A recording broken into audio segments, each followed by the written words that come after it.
It only takes a moment for a routine flight to turn into a gripping survival story. In a world where a wrong button or an unexpected gust of wind can lead to a disaster, adhering to safety rules is crucial for everyone, from buckling seatbelts to raising window shades during landing. We got all these rules learning from our mistakes. Stay tuned to find out more. A flight had a crazy mid-air moment in 1993 when the pilot accidentally deployed the wing slats, the part on the leading edge of the wing. Now, the weather was fine, passengers were relaxed, everyone was doing what they wanted. Suddenly, they felt an unexpected jolt. Instantly, the autopilot disengaged. The captain started wrestling with the controls. The plane became wonky, pitching and rolling dramatically, resulting in a rapid descent of 5,000 feet. The vibration threw the cabin into total chaos, with passengers screaming in fear. The slats were only to be used during takeoffs and landings, not in mid-air. It was China Eastern Airlines Flight 583, cruising over the Pacific on its way from Shanghai to Los Angeles. The pilot declared an emergency and directed the plane to an Air Force base in Alaska. Out of the 255 people on board, 60 ended up in a hospital, and sadly 2 didn't make it. The pilot made some quick moves to stabilize the aircraft, but the injuries happened because folks weren't buckled in. They reckoned that the slats deployed because of the design of the control handle. The company was to blame for that. They produced it in such a way that the handle could accidentally get jiggled while cruising. Luckily, the crew was trained, and the airliner itself was fine, except for the messed-up cabin. The aftermath of this incident was costly, requiring about $1.5 million to repair the damage. When the plane started to lose altitude, overhead lockers burst open, and the safety video played 3 times for an eerie touch. Once the aircraft steadied, flight attendants jumped into action, providing first aid, leaving empty kits scattered in the cabin. It turned out that the poorly designed slat control handle had caused 11 similar incidents before. The captain probably nudged it accidentally while fixing the speed controls. The lack of pilot training on high-altitude issues and the stall warning system made things worse. If the passengers had kept their seatbelts on, injuries would have been way less severe. This has been the case during many other accidents. You probably know this airplane announcement. Even when the seatbelt sign is off, buckle up when you're seated. Experts say it's a good call.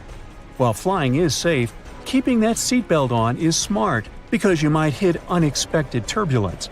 It's about keeping you secure during that bumpy, jarring time, especially that sneaky one during stormy weather. Sarah Wilson, the president of the Association of Flight Attendants, thinks the seatbelt sign should be turned on throughout the entire journey. Predicting turbulence is like trying to guess the weather. It's not 100% accurate. Turbulence can happen anywhere. Aircraft are tough. They can handle really bad turbulence. The real risk is getting injured during turbulence, not planes falling apart. It's rare, but accidents still happen.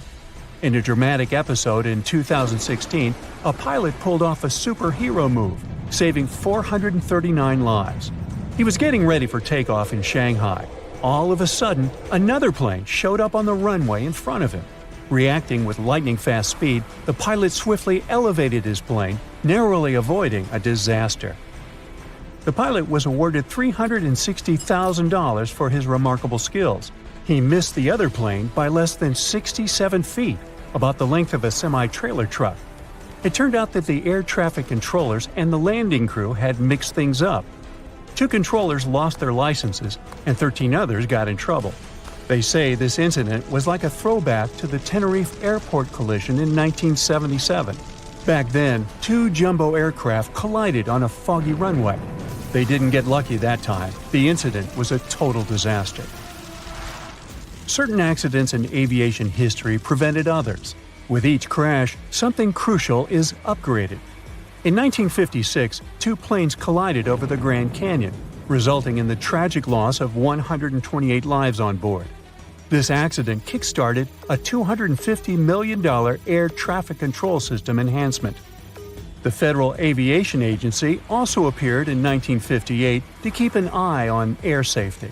Then, in 1986, a private plane accidentally entered the Los Angeles control area, colliding with another aircraft. This tragedy took 86 people's lives. In response, collision avoidance systems were introduced. In 1978, United Flight 173 faced a landing gear problem. This led to a crash that claimed 10 lives. This incident triggered a transformation in cockpit training, introducing cockpit resource management. This management method shifted away from the traditional captain-centric approach to emphasizing teamwork and communication among the crew. Another upgrade was about averting in-flight emergencies. In 1983, Air Canada Flight 797 had smoke in the rear lavatory, which led to an accident that took 23 lives. The FAA responded by requiring smoke detectors and automatic fire extinguishers in aircraft lavatories. Post-1998, planes got retrofitted with fire-blocking seat cushions and floor lighting, with newer ones adopting flame-resistant materials. Winds can be dangerous in certain circumstances. The crash of Delta Flight 191 in 1985 brought attention to the dangers of wind shear. Research efforts by NASA and the FAA led to the development of forward-looking radar wind shear detectors. By the mid-90s, these became standard on airliners. The number of wind shear-related accidents has reduced significantly since then. In 1985, United Airlines Flight 232 faced a nightmare when the DC-10's engine failure left it virtually uncontrollable. Pilot Alfred Haynes landed the plane at a nearby airport, but the subsequent fire was terrifying. 185 passengers survived the catastrophe. The root cause of the incident was a crack in the fan disc, which occurred during the manufacturing of the titanium alloy. This incident prompted the FAA to modify the hydraulic system, implement redundant safety systems in future aircraft, and revolutionize engine inspection protocols. In 1988, a big chunk of an Aloha flight's fuselage ripped off in mid-flight. In an instant, the cabin was torn open, leaving the passengers exposed to the open sky. Despite the chaos, the pilots managed a safe landing, with only one fatality. The NTSB found that corrosion and fatigue damage, which had accumulated over 89,000 flight cycles, had caused this accident. The plane had been used for short-hop pressurized flights between the Hawaiian Islands. Shortly after, the agency initiated the National Aging Aircraft Research Program in 1991. This program tightened inspection and maintenance standards, especially for high-use and high-cycle planes. About 80% of mishaps happen in the first 3 minutes after takeoff or the last 8 minutes before landing. Keep your eyes peeled during these times, and your survival chances will go up. Now, don't let that freak you out. The odds of actually getting into a plane crash are like 1 in 11 million. That's the same possibility as being struck by lightning in a given year in the United States. Planes, on the other hand, often get struck by lightning, but they're built to handle it. Each plane probably gets zapped about once every year or every 3,000 hours it's up in the sky. But there hasn't been a lightning-related accident since 1967. Engineers have ensured that when a plane gets hit, the lightning just zips right through it and out, without really messing up anything inside. Let's delve into the fascinating mechanics of how planes stay airborne. The wings are important, but it's not just about them. There are 4 forces at play: lift, thrust, drag, and weight. The little tails on the ends of wings are called winglets, and they help reduce air swirls, making the aircraft slicker and faster. There's a reason why lights dim when a plane lands at night. It prepares everyone for a quick evacuation, helping the eyes adjust to the dark should the landing go awry. You're in a bright room filled with obstacles, and suddenly the lights go out and you're asked to dash for the exit. Tricky. Flight attendants also ask you to raise those window shades during landing. In case of an emergency, they want you to be able to see what's outside and figure out if one side of the plane is better for a quick escape.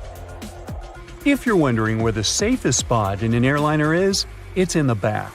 According to research conducted by Popular Mechanics, spanning from 1971 to 2005, sitting in the back gives you a 40% better shot at making it through an accident. Almost as importantly, you're closer to the restrooms. The airplane involved was a Beechcraft Bonanza single-engine aircraft. On board, pilot Bruce Gurnon had 2 passengers, his father and business partner. They took off from Andros Island in the Bahamas and headed northwest for the Florida coast. It was December 4, 1970. If you draw up a map, trace a line connecting the island of Bermuda, Puerto Rico, Miami, and back to Bermuda, what do you get? Yes, it's a triangle, a sinister polygon known for mysteriously swallowing over 2,000 ships and 200 aircraft over the centuries. Bruce Gurnon's plane was within its hungry grasp. But this was a typical flight Bruce had made dozens of times before. The trip usually took about an hour and a half, with no hiccups or mysterious phenomena whatsoever. The men were no more concerned than you would be during your daily commute to work. Oh, but this time would be different. They would face very unusual circumstances indeed. Bruce took off and started gaining altitude. Strange things started happening right from the get-go. At an altitude of about 1,000 feet, he noticed a small cloud up ahead. But it kept growing. Not from the plane getting closer, this thing was actually getting bigger in size. Bruce had to fly through it, and he came out the other end just fine. Another mysterious cloud appeared at 11,500 feet. This one was massive, and Bruce had no other choice but to fly through it too. So he concentrated, took a deep breath, and in they went. At that moment, it got dark as night all around the aircraft. Not a single sliver of sunshine got through. But this wasn't a storm cloud, and it wasn't raining. Bruce was starting to get worried, and then, bam! He saw flashes of white light. They would appear and vanish quickly like lightning. But this pilot knew this certainly was no lightning. The flashes were so bright, they lit up the whole space around them.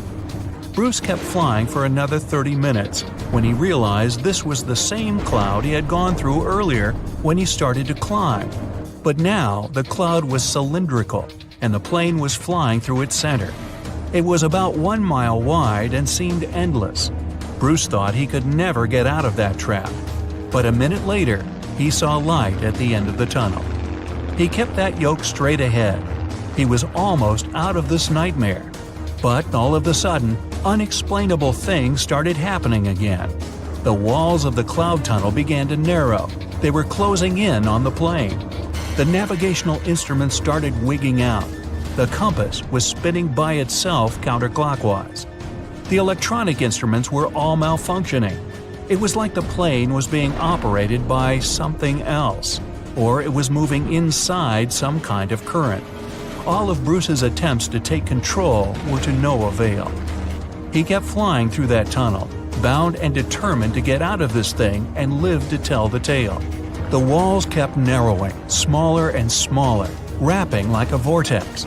Bruce was running out of time. He had to get out of this place fast. The next 20 seconds were the most intense of his life. But then, he burst out of this foggy trap. As Bruce described later, he felt weightless for 5 seconds as his plane left the tunnel.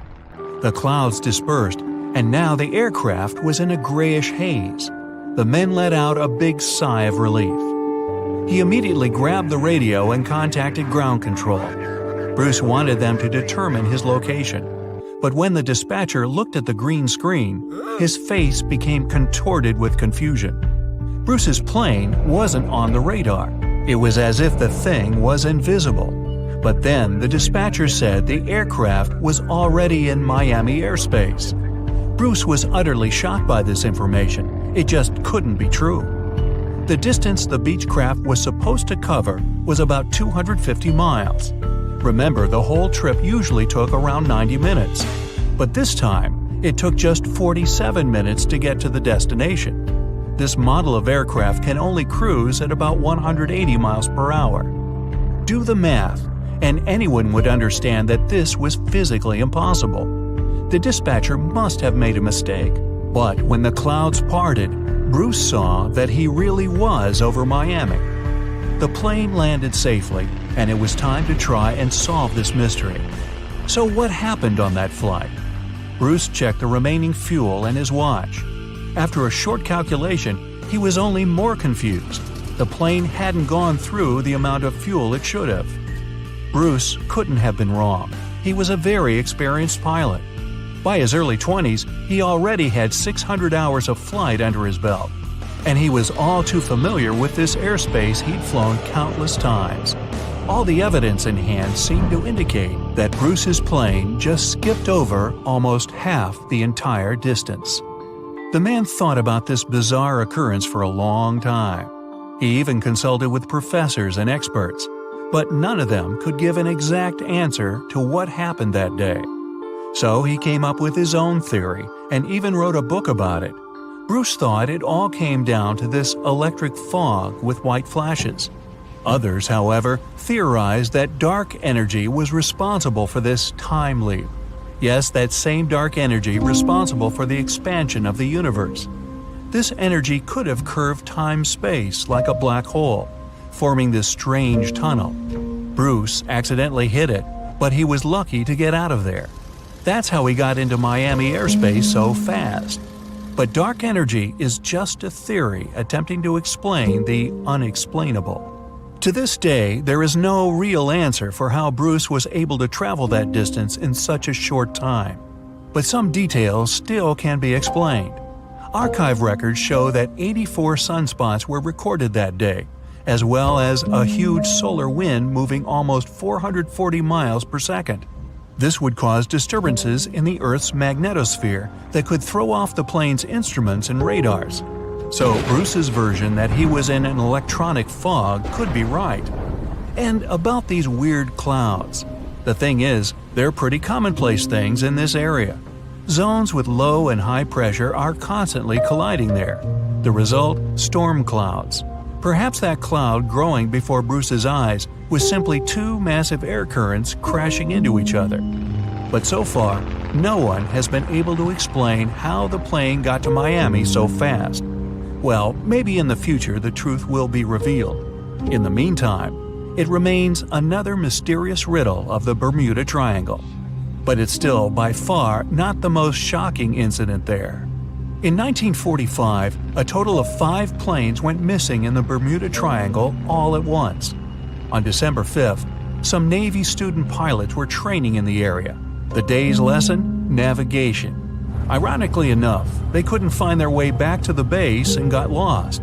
Many people assume they ran out of fuel. This is likely to have caused the incident, but the circumstances were very strange. The students were under the supervision of an experienced lieutenant who had 2,500 flight hours. He would never let a bunch of newbies go so far that they'd get lost. The incident was called Flight 19. Even now, there's a debate about how it could have happened. 3 years later, a passenger jet headed to Miami from Puerto Rico disappeared in the same area. There were 29 passengers and 3 crew members on board. The weather was clear throughout the flight. But experts believe that when the plane was about 50 miles off the coast of Miami, it could have been hit by a strong wind that knocked it off course. Years later, divers found a similar-looking plane in the waters. But since it was lacking certain details and registrations, no one could confirm that it was the missing Miami-bound aircraft.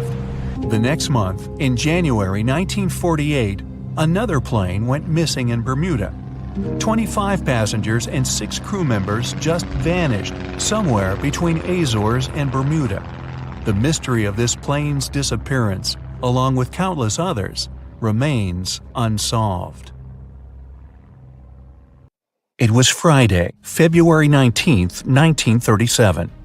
A Stinson airplane was traveling from Brisbane's Archfield Aerodrome to Sydney. There were 7 people on board, 5 passengers and 2 pilots. Along the way, the plane was meant to pick up some passengers in Lismore, but it never arrived. The official search centered around Newcastle and the Hawkesbury River, hundreds of miles south, where some people said they saw or heard the plane.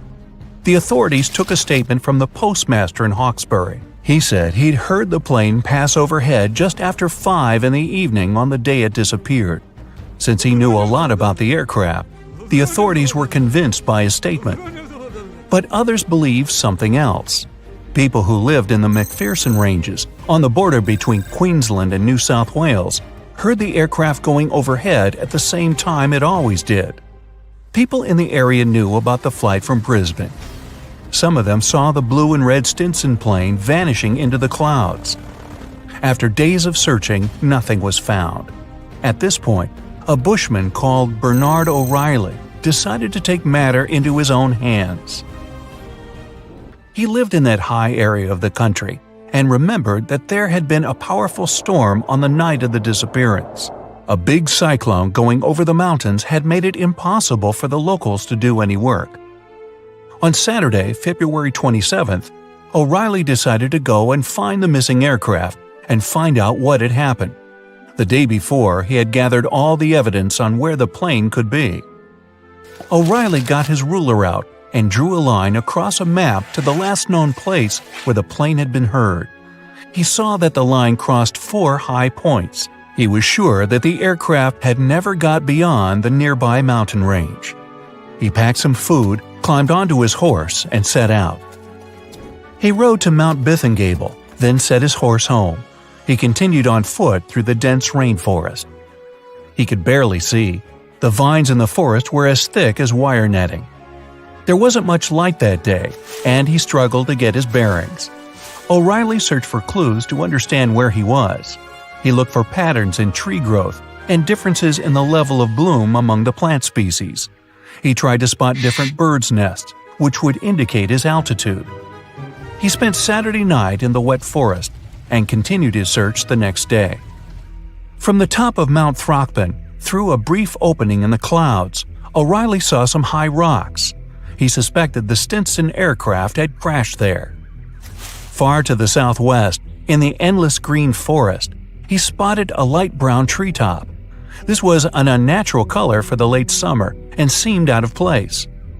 Fires happen rarely in the rainforest, but lightning strikes were possible. Could it just be a coincidence?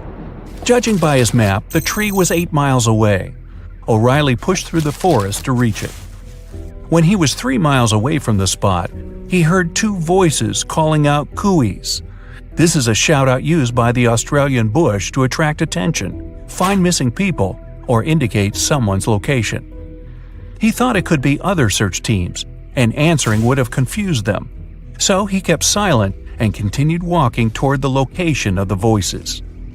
He crossed a gorge and climbed up high. He called out to see if anyone was there, but still got no reply. He walked back 600 feet along the plateau and shouted again. That was when he heard a response and headed toward it.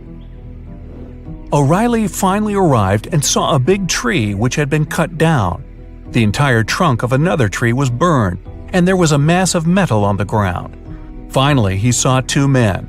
The other 4 hadn't made it. The 2 he found were the passengers Joseph Binstead and James Proud. But as soon as he saw them, he couldn't talk. Judging by their condition, O'Reilly knew he had possibly arrived too late to save the 2 men. It was 4 p.m. on Sunday. By that time, the 2 men had been alone in the forest for 9 days. Proud couldn't move because he had injured his leg, and Binstead had been carrying water for both of them. They had only found berries to eat and had lost all hope until O'Reilly appeared. There wasn't much daylight left, and O'Reilly decided to head back using a different, shorter route to get help. He came across someone on the way. O'Reilly told them what had happened and asked to borrow their horse. He later used a utility truck to reach someone's farm and call for help. On the farm, he found the number of a Mr. Robinson from Airlines of Australia using the Brisbane phone directory. O'Reilly called him and explained things and asked if he could organize a rescue party for the 2 survivors. Robinson agreed. O'Reilly and the farmer put together 2 separate groups. The first party, led by O'Reilly, would go back to the site with a small team, including a doctor and some supplies. They gathered at 2:30 a.m. on Monday, left an hour before the sun came up, and arrived at the site by 11 in the morning. The group led by Mr. Buchanan, the farmer, included more than 100 people. They started work at dawn, clearing the path that led to the plateau where the 2 survivors were. The plan was to carry them down the track to safety. Both Binstead and Proud would have to spend 1 more night in the forest, but this time they would get a tent and medical care. When the sun rose on Tuesday morning, March 2nd, the journey down the plateau started. The group cleared a 14-mile path, and the survivors' condition was stabilized. 6 of the 7 passengers had now been found, except for one. His name was Jim Westray, and he had helped the others get off the plane before it caught fire during the accident. That fire had lasted 15 minutes, but it was put out by heavy rain, which continued until 10 the next morning. On Saturday, at 6:30 a.m., before the rain stopped, Westray stood up and said he could see a farm with some sheep in the distance. The other 2 guys tried to discourage him from going and told him there was nothing out there. Westray said he would go there to get help, and within 30 seconds he was gone. When O'Reilly arrived, he was asked by the 2 survivors if he had seen Westray, but O'Reilly was sure he hadn't made it. He followed Westray's path to a 40-foot-high waterfall and confirmed his theory that he hadn't survived. The operation was successful, and the 2 survivors made it. The story made national headlines, and there were broadcasts about it on TV. O'Reilly was presented with a plaque and a check raised from the public. Years later, O'Reilly's nephew, Peter, organized tours showing his uncle's journey to the site. Do you know the feeling when you've been trying to solve one mystery for your entire life? Nope? Well, Detective Anderson does.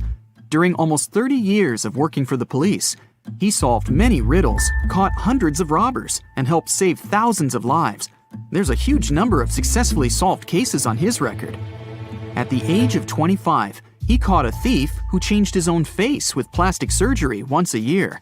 When Anderson was 30, prisoners started breaking from jails all over the world. The detective successfully solved this case. At the age of 38, he discovered the secret base of a forbidden order in a volcano's mouth. By his 50s, he managed to explain all the most inexplicable things in the world. But there was something he couldn't solve. These were 2 mysteries from the 50s, cases of missing planes. All these years, Anderson has been scrolling through the details of this puzzle. Unfortunately, he was too young when this story began. All he had were guesses and notes. But today, a sudden thought struck him. For the first time in many years, he felt that he could finally solve this mystery. But to do this, he had to immerse himself in this story again. So he opened the closet and pulled out 2 old magazines with detailed articles about these incidents. The first one happened in the summer of 1955. July 1st, Pan Am Flight 914 was about to depart from New York Airport with 61 people on board. The plane model was a Douglas DC-4. It differed from modern aircraft, having giant propellers instead of turbines. So, all passengers fastened their seatbelts. The plane started taxiing down the runway, sped up, and took off. It went high into the sky and out of sight. Its destination was Florida. The flight time would be 3 hours. Dispatching services were watching the plane on their radar when suddenly, Pan Am 914 disappeared. The operator tried to contact the pilot but received no response.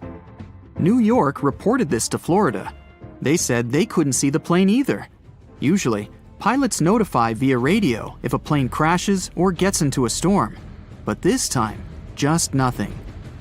After several unsuccessful attempts to establish the connection, they deployed large-scale search operations. Communication with the plane was interrupted when it was flying over the Atlantic Ocean. Therefore, the air company had to admit the aircraft crashed into the water. But this version had no proof. When planes fall that way, rescuers find floating debris.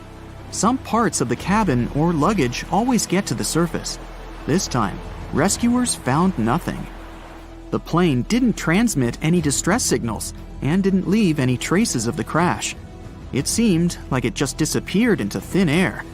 People forgot about this disaster for 37 years. And then, something bizarre happened. 1992, Venezuela, Caracas Airport. The control tower received a signal about an unknown aircraft approaching them. It was weird because it wasn't supposed to be there. There were no flights scheduled for that time. The plane was landing. The dispatcher and the rest of the airport staff understood that something was wrong here. The plane looked old, with huge propellers instead of turbines.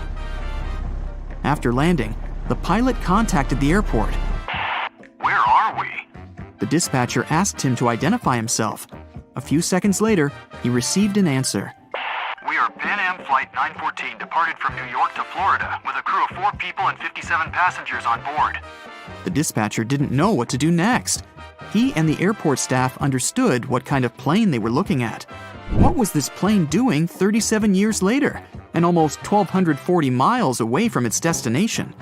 After a few seconds, the startled dispatcher turned on the microphone and said, It is September 9th, 1992. You know that?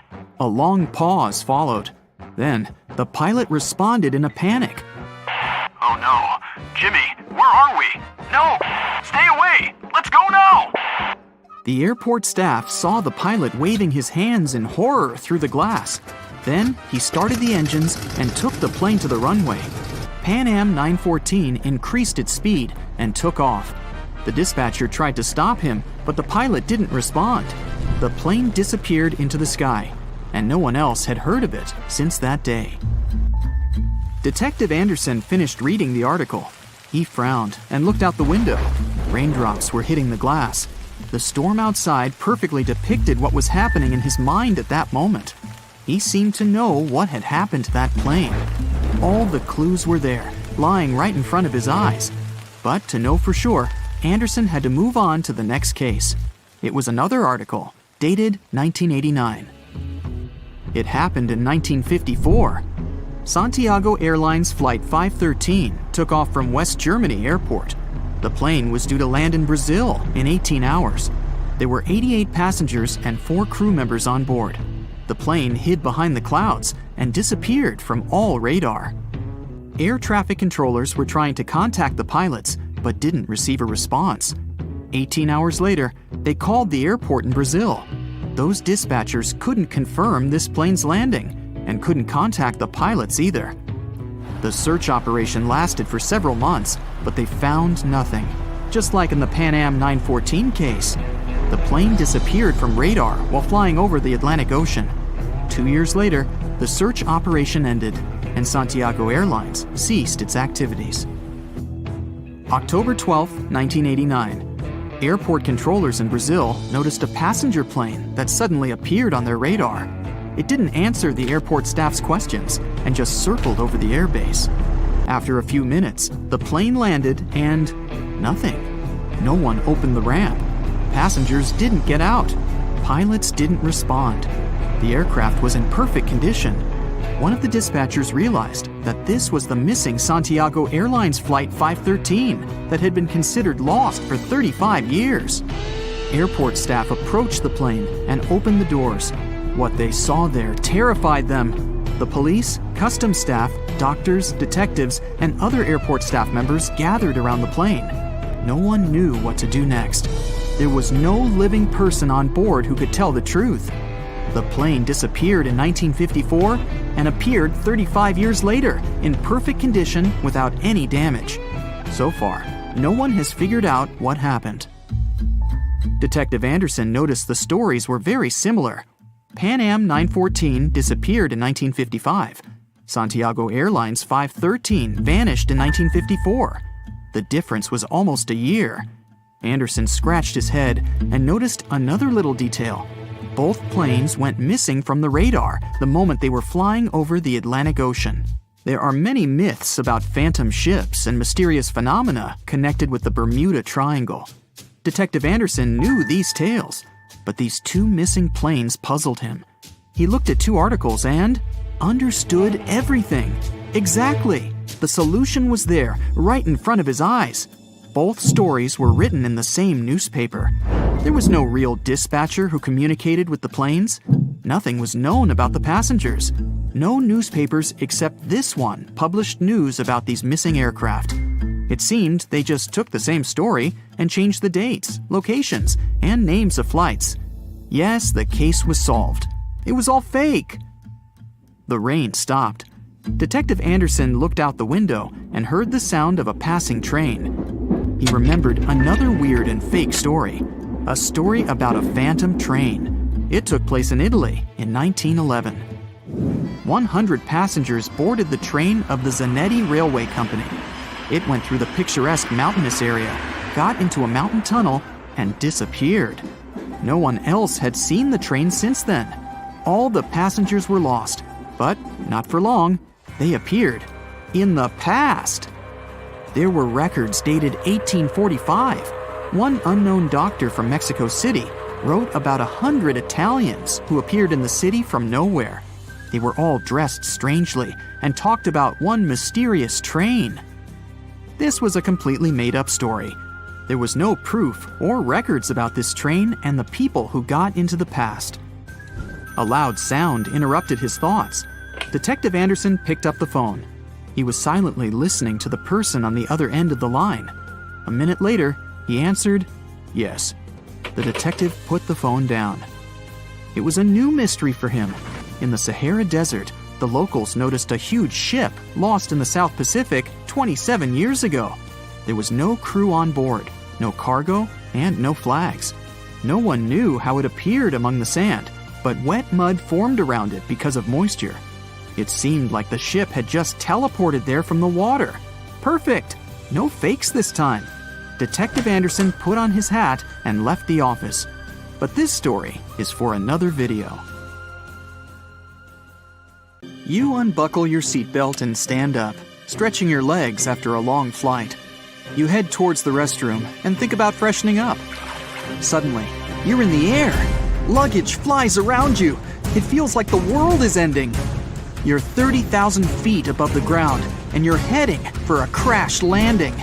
Before you have any more time to think, everything goes black.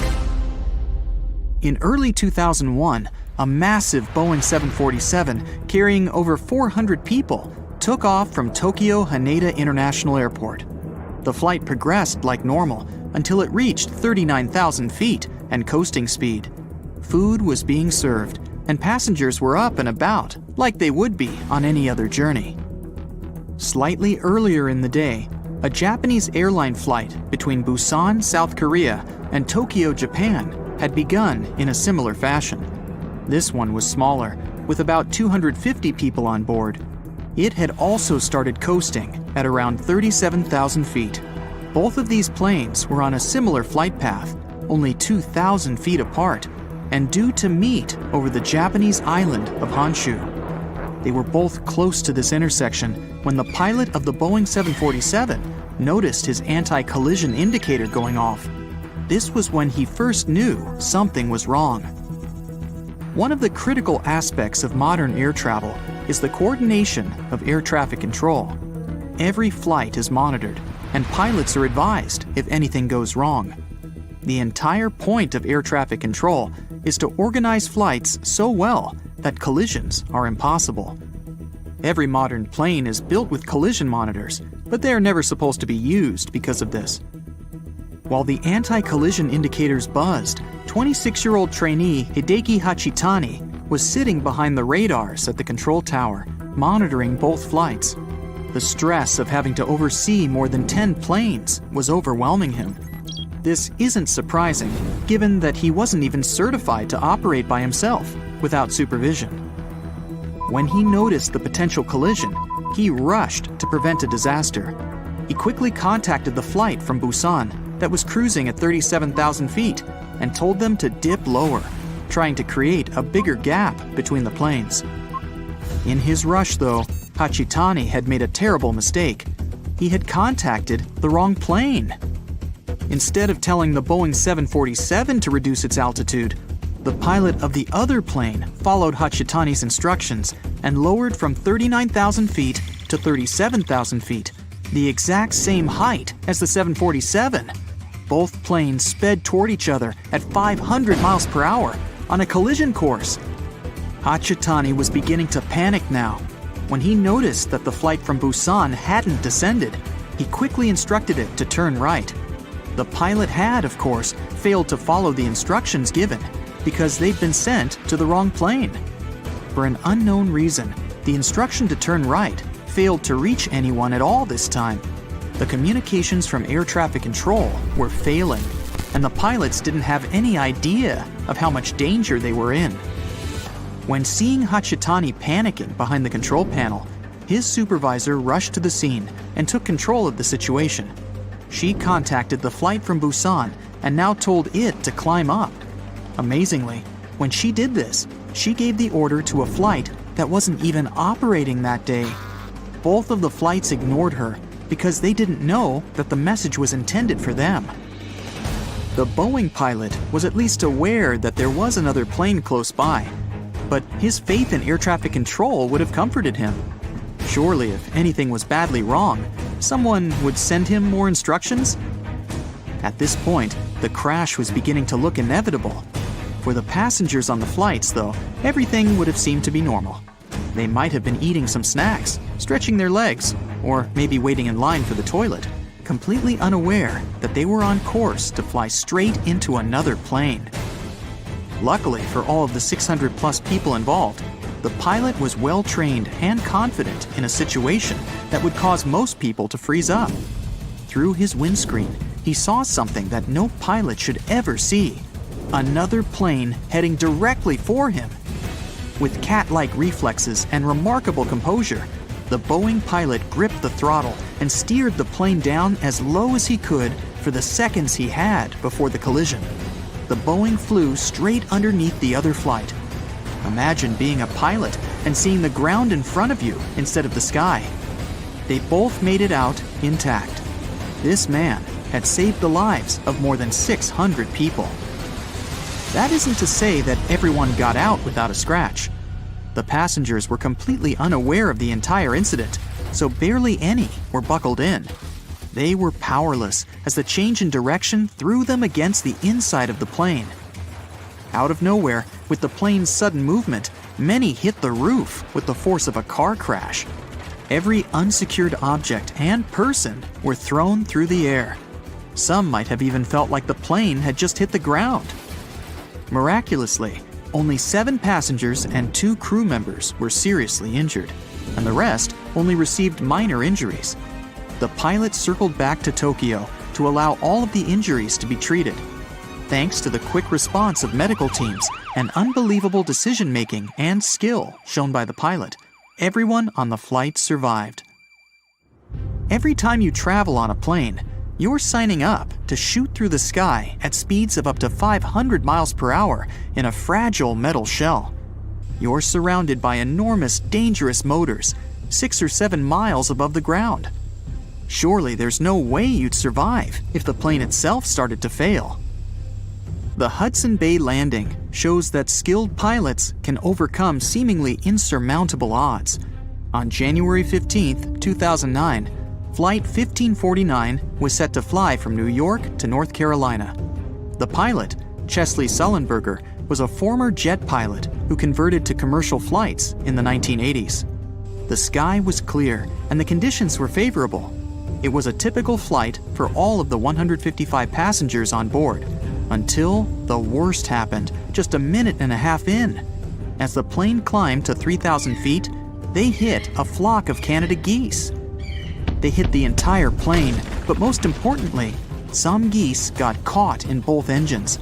When Sullenberger realized that his engines were failing, he contacted air traffic control. They ordered him to land back at the airport, but he realized that it was impossible. With failing engines and no clear runway to land on, he had to take control of the situation to save the lives of everyone on board. Without full control of his plane, he wasn't able to operate at the normal altitude. He flew so low that he passed over the George Washington Bridge at only 900 feet. The people on the bridge were terrified to see the plane so close, but they had no idea how bad things were on board. With the plane speeding at 140 miles per hour, Sullenberger saw the Hudson River in front of him, and he had no choice but to land on it. Everyone in the control tower was shocked to hear what he had to do, but there was no other option. Landing on a runway is one thing, but commercial pilots aren't trained to land in a river. Sullenberger had to think clearly and plan the landing while flying towards the ground. He made sure to allow the tail to touch the water before the nose. Landing nose first would compromise the engines further and cause even more damage. Amazingly, the plane touched down on the water without falling apart. their momentum gradually decreased until they were at a slow, steady pace across the surface. From a distance, people might have thought it was just a slow-moving boat. A ferry arrived impressively quickly to fetch the stranded passengers, who waited on the wings and the inflatable slides. Everyone received minor injuries from the collision with the river, but they all survived. Captain Sullenberger went down in history as one of the most remarkable pilots ever, having saved so many people from a seemingly hopeless situation. There was even a movie made about his heroics.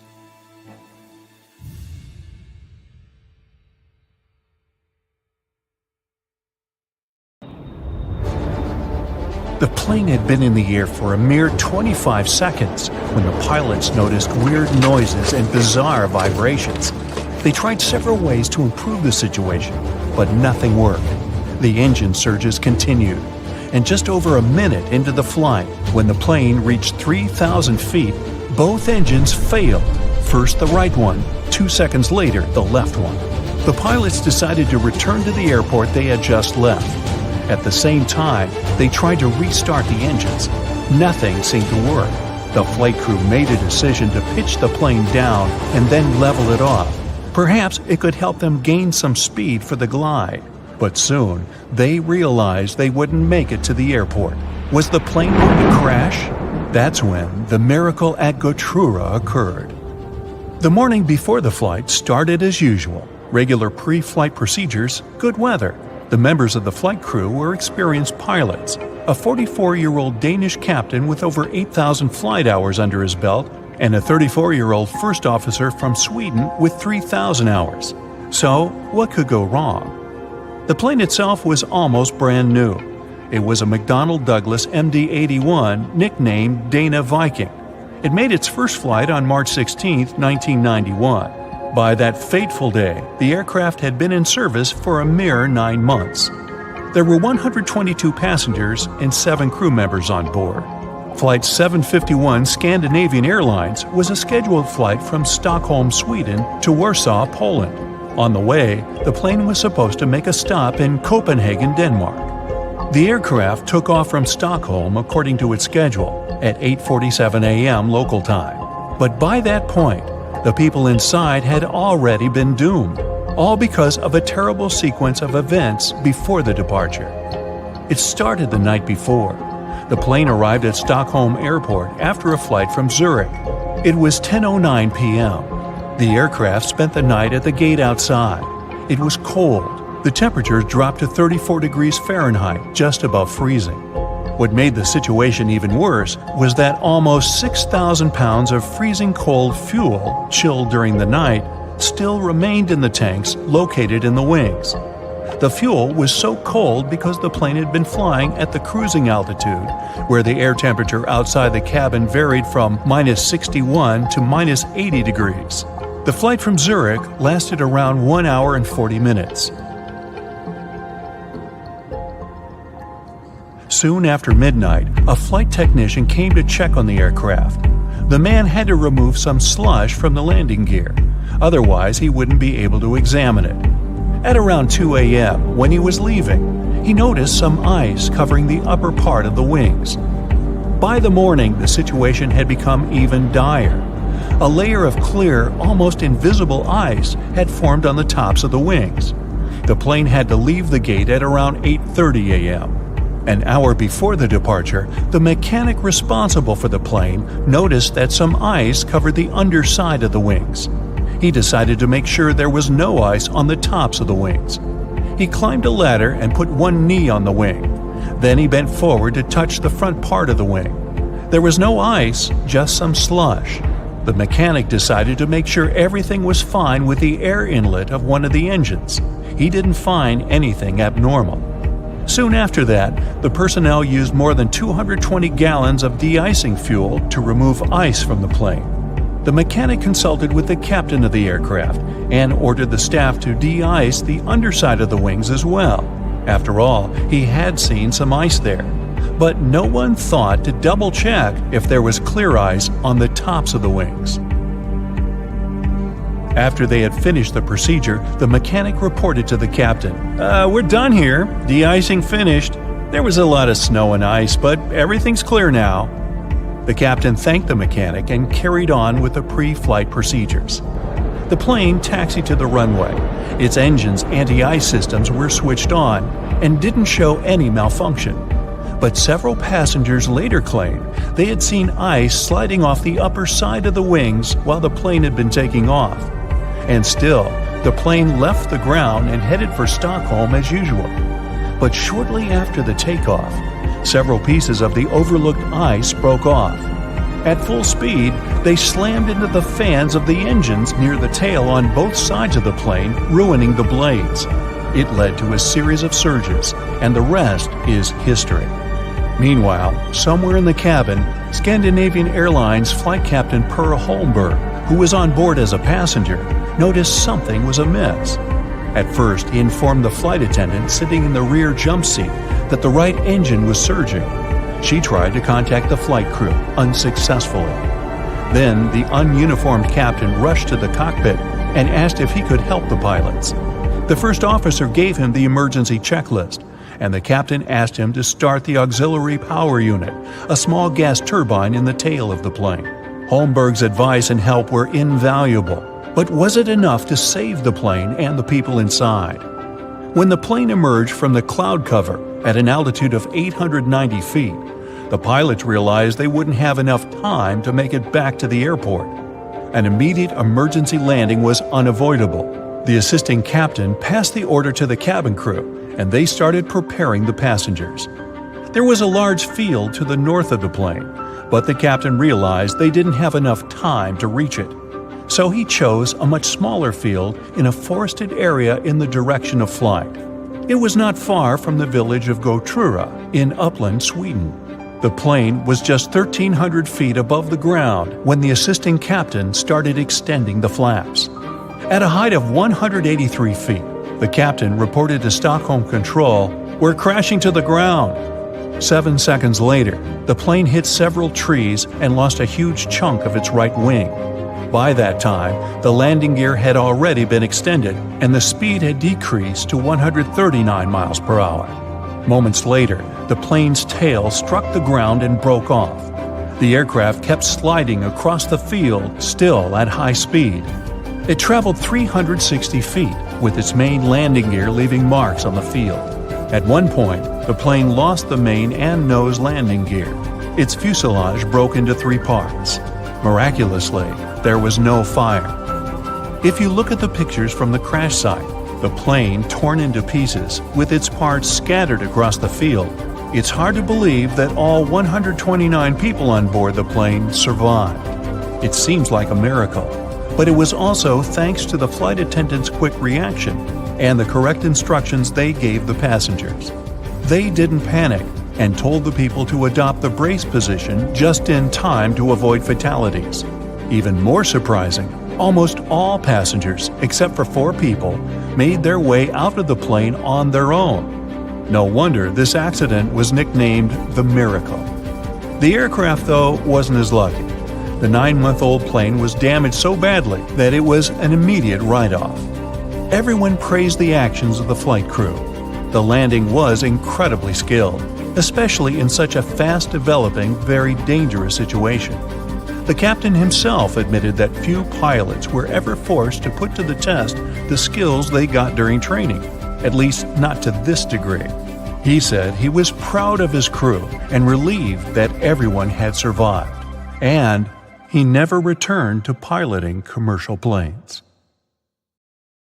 The plane broke into 3 large pieces and crashed onto the hillside, scattering parts all over the snowy ground.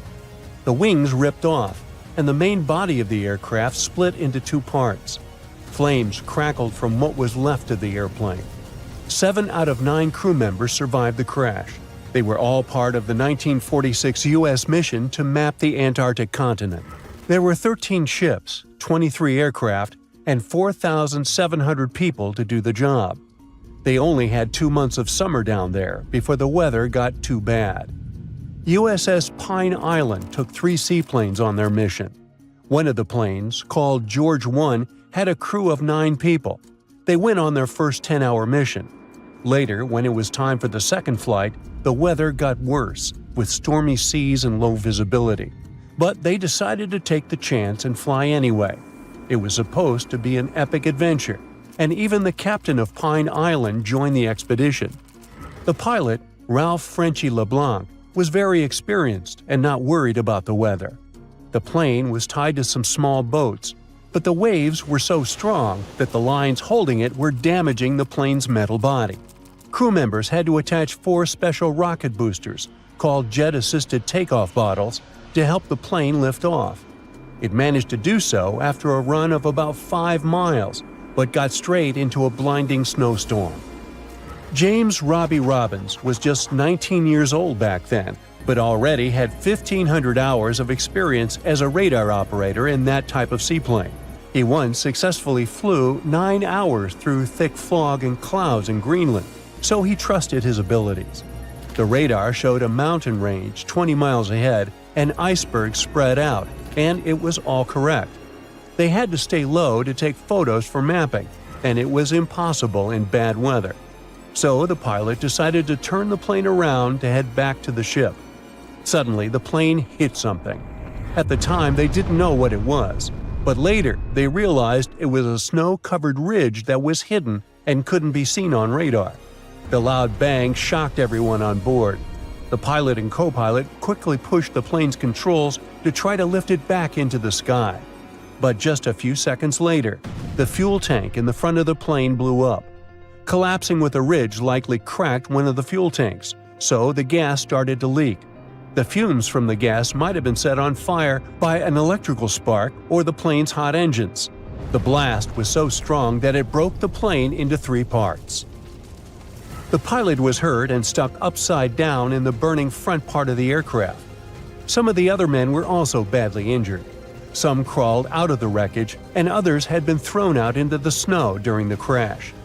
Most of them couldn't even remember the bang or the impact. The crew managed to pull the trapped pilot out of the wreckage and put him into a sleeping bag inside the back part of the plane. They also tried to help Frederick Williams, who was severely injured. They placed him on a piece of debris to keep him still and wrapped him in blankets to keep him warm. Unfortunately, even though they did their best to take care of them, Williams passed away a few hours later. Sadly, the navigator and the radio man didn't survive the crash either. 3 crew members had only 1 blanket, so they took turns staying in the middle where it was warmer. For the first 3 days, the weather was really bad. It snowed a lot, and the sky was super dark and cloudy. The crew started looking through the wreckage for anything useful. Near what used to be the back part of the plane, they found 3 big boxes of pemmican. It's a kind of emergency food that has everything you need to stay healthy, but it's not the most delicious food on Earth. Each box had about 100 paper cups filled with this special food. They also found better food in the flight rations. There were steaks, potatoes, canned veggies, bread, butter, salt, pepper, sugar, canned milk, a few cookies, and even 2 big cans of peanut butter. They had enough food to last for a while, and they figured the pemmican would help them get through the long, dark winter if necessary. All of the fresh food was hidden in the snow, where the kitchen used to be, so they had to dig it out. They got most of the sugar by licking it off the snow and separating it by taste. The crew also found a small 2-burner stove in the emergency supplies, but they didn't have any fuel. Luckily, the plane had some fuel left in the tanks, so they tapped one of the lines and had enough to last a long time. They kept the burners constantly on to melt snow to fill 2 or 3 water holders that held about 4 or 5 gallons each. It seemed like it took 15 or 20 pots of snow to fill just 1 cup of water. After 3 days, the weather got better, the sky was clear, and the sun was shining brightly. From where they were, they could see the ocean down the hill. While exploring the wreckage, they found more sleeping bags, a camera with film, and other supplies like a sled and a life raft made for 9 people. Days went by, and the sun never went down. Huge, hungry seagulls hanging out right next to the wreck were getting on everyone's nerves. To distract themselves a bit, The crew played an old Navy game called Salvo. It's like a battleships game for 2 players, where your task is to find and defeat all the ships of your rival. They also took some photos of everyone and the wreck from different angles with a Brownie box camera they had on the plane. The radar man painted big yellow letters on the airplane's wings with the names of the deceased crew members to make sure rescuers knew what had happened. On the 13th day, a rescue plane finally showed up.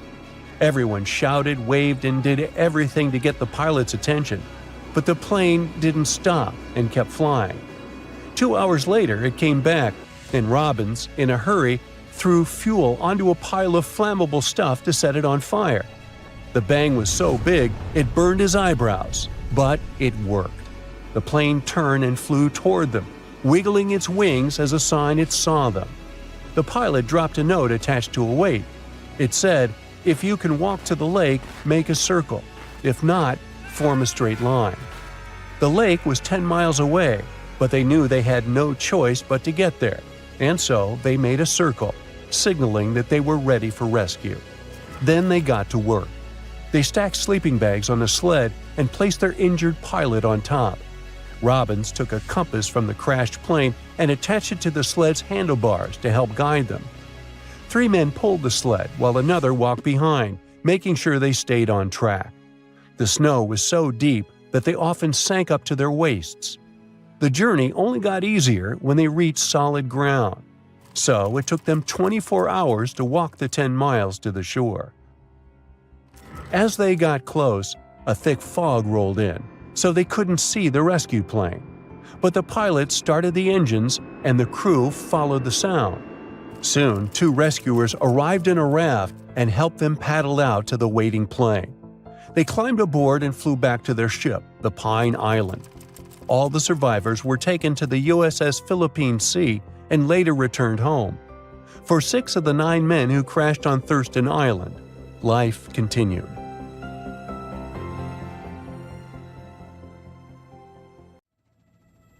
Hey, look at this stunning futuristic interior. It's a long studio room with a low ceiling, white walls, and windows overlooking the forest. And there's also a large panoramic window in the corner. You can easily invite hundreds of guests here, and they will all be impressed. So what, would you like to buy or rent this spot? Oh, there's another minor nuance. This house is an airplane. Unfortunately, you can only fly somewhere on it if you invest a couple of $1 million for repairs, but it's possible to live here. A resident of Oregon, Bruce Campbell, created this place. He turned a giant Boeing 727 into his home, where he spends about 6 months every year. Bruce installed 2 bathrooms and a shower, made a kitchen, and equipped this place with electricity. It has everything you need for a comfortable stay. But the most incredible thing is that you can create precisely the same house. To understand how to do this, let's look at Bruce's story. As a teenager, he was watching TV when he saw a report of an aircraft boneyard. These iron birds amazed him and inspired him to create a new home. Growing up, Bruce began to study electrical engineering and always remembered his teenage dream. In the 70s, he bought 10 acres of land in the woods near the town of Hillsboro, Oregon. This area is approximately equal to 8 football fields. After that, he began to look for a plane. In 1999, he hired a rescue company to help him find a Boeing. Soon, they found a 200-seat passenger aircraft in Greece. Since the plane was already out of order and no one would fly it, Bruce bought it for little money. It was just $100,000. The amount is small, considering that a new Boeing costs about $100 million. Airport staff removed the engine and fuel from the plane, disassembled it, and sent it to Oregon. After the logistics problems were solved and the plane ended up in the woods, Bruce began to turn it into a house. The repair work lasted several years. When everything was ready, the media found out about Bruce and made him a celebrity. He showed that even such gigantic things as an airplane could be recycled. Bruce invites anyone to his house to show that airplanes can be used for cheap housing. The advantages of such a house are that the airplane's outer layer can protect from cold, moisture, wind, and sun. Every year in the US, several hundred aircraft break down. People transport them to the aircraft boneyard, where these planes are waiting for repairs or turning into scrap metal. And many of them are in good condition. Another unusual house is located in Tokyo, Japan. It's definitely not your choice if you go to relax alone or think that home is a place where no one can bother you. Welcome to the transparent house. It looks pretty stylish. There are huge panoramic windows without curtains and no walls and doors between the rooms.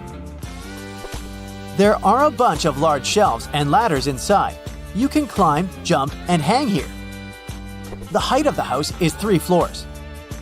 It looks like a modern urban treehouse. This place is open to everyone. And now, take a look at the most fantastic treehouse. Can you see it? No? No wonder. This house is almost invisible in the forest because of its mirrored surface. It's called Mirror Tree House and is located in Sweden. At night with the lights off, this small building completely merges with nature. Now turn on the lights in the windows and take a closer look. This is a stylish and modern building where anyone can spend the night. You need to pay for it though because it's a hotel. Here's another treehouse. More precisely, it's a huge building built on several trees. It's called Minister's Treehouse and is located in Crossville, Tennessee.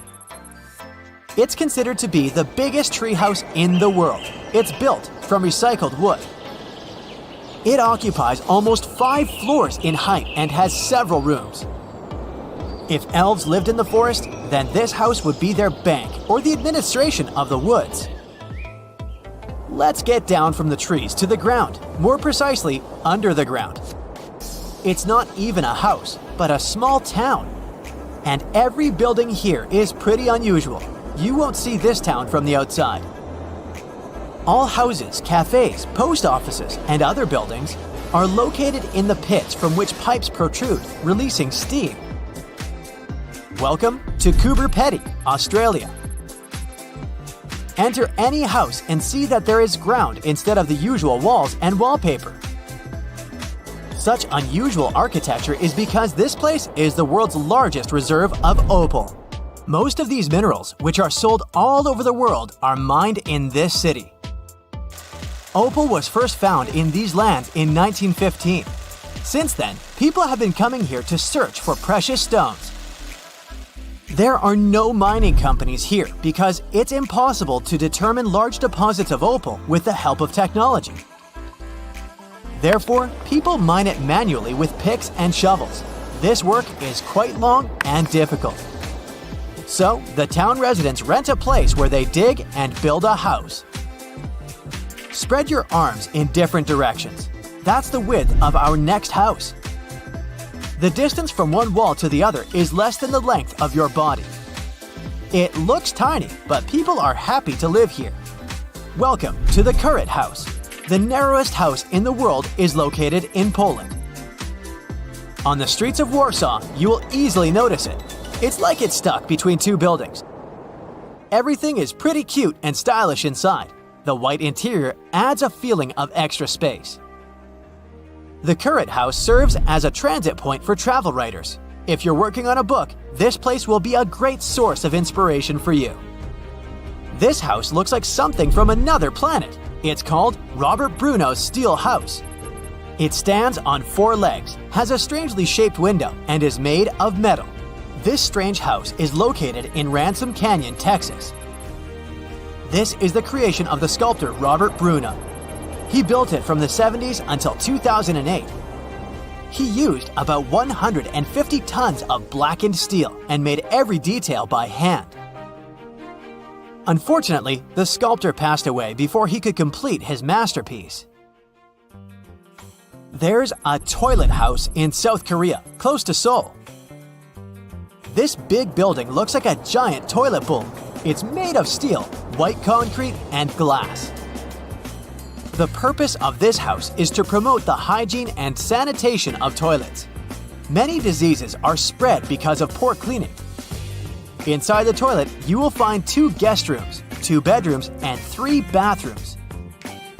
And to rent the whole building, you need to pay about $50,000. Looking at this house in one of the alleys of London, it may seem to you that the building is about to fall apart. The house was built in the 16th century and originally didn't look like this. But in 1687, the city council ordered the demolition of the building to free space for something else. The house was almost destroyed, but its owner sued the city council. He won the case and the council was obliged to restore the house. But they did it in a hurry, using cheap materials. For many years, the wood has been bending and the house has got such an unusual shape. Let's end our realtor's journey with this fun house. People who love skateboarding will be delighted to visit this place. Welcome to Skateboard House Malibu, California. You don't leave your home to start riding. The whole house has a circular curved shape and there's no corners in it. There are beds and tables here, which you can also use for tricks. An engine explodes during takeoff. The water injection system is switched off and communication is lost. Now, this doomed plane faces the imminent threat of crashing into Athens or a hill. Will the captain be able to defy all odds and save over 400 lives on board? Stay tuned. It's 2 in the afternoon.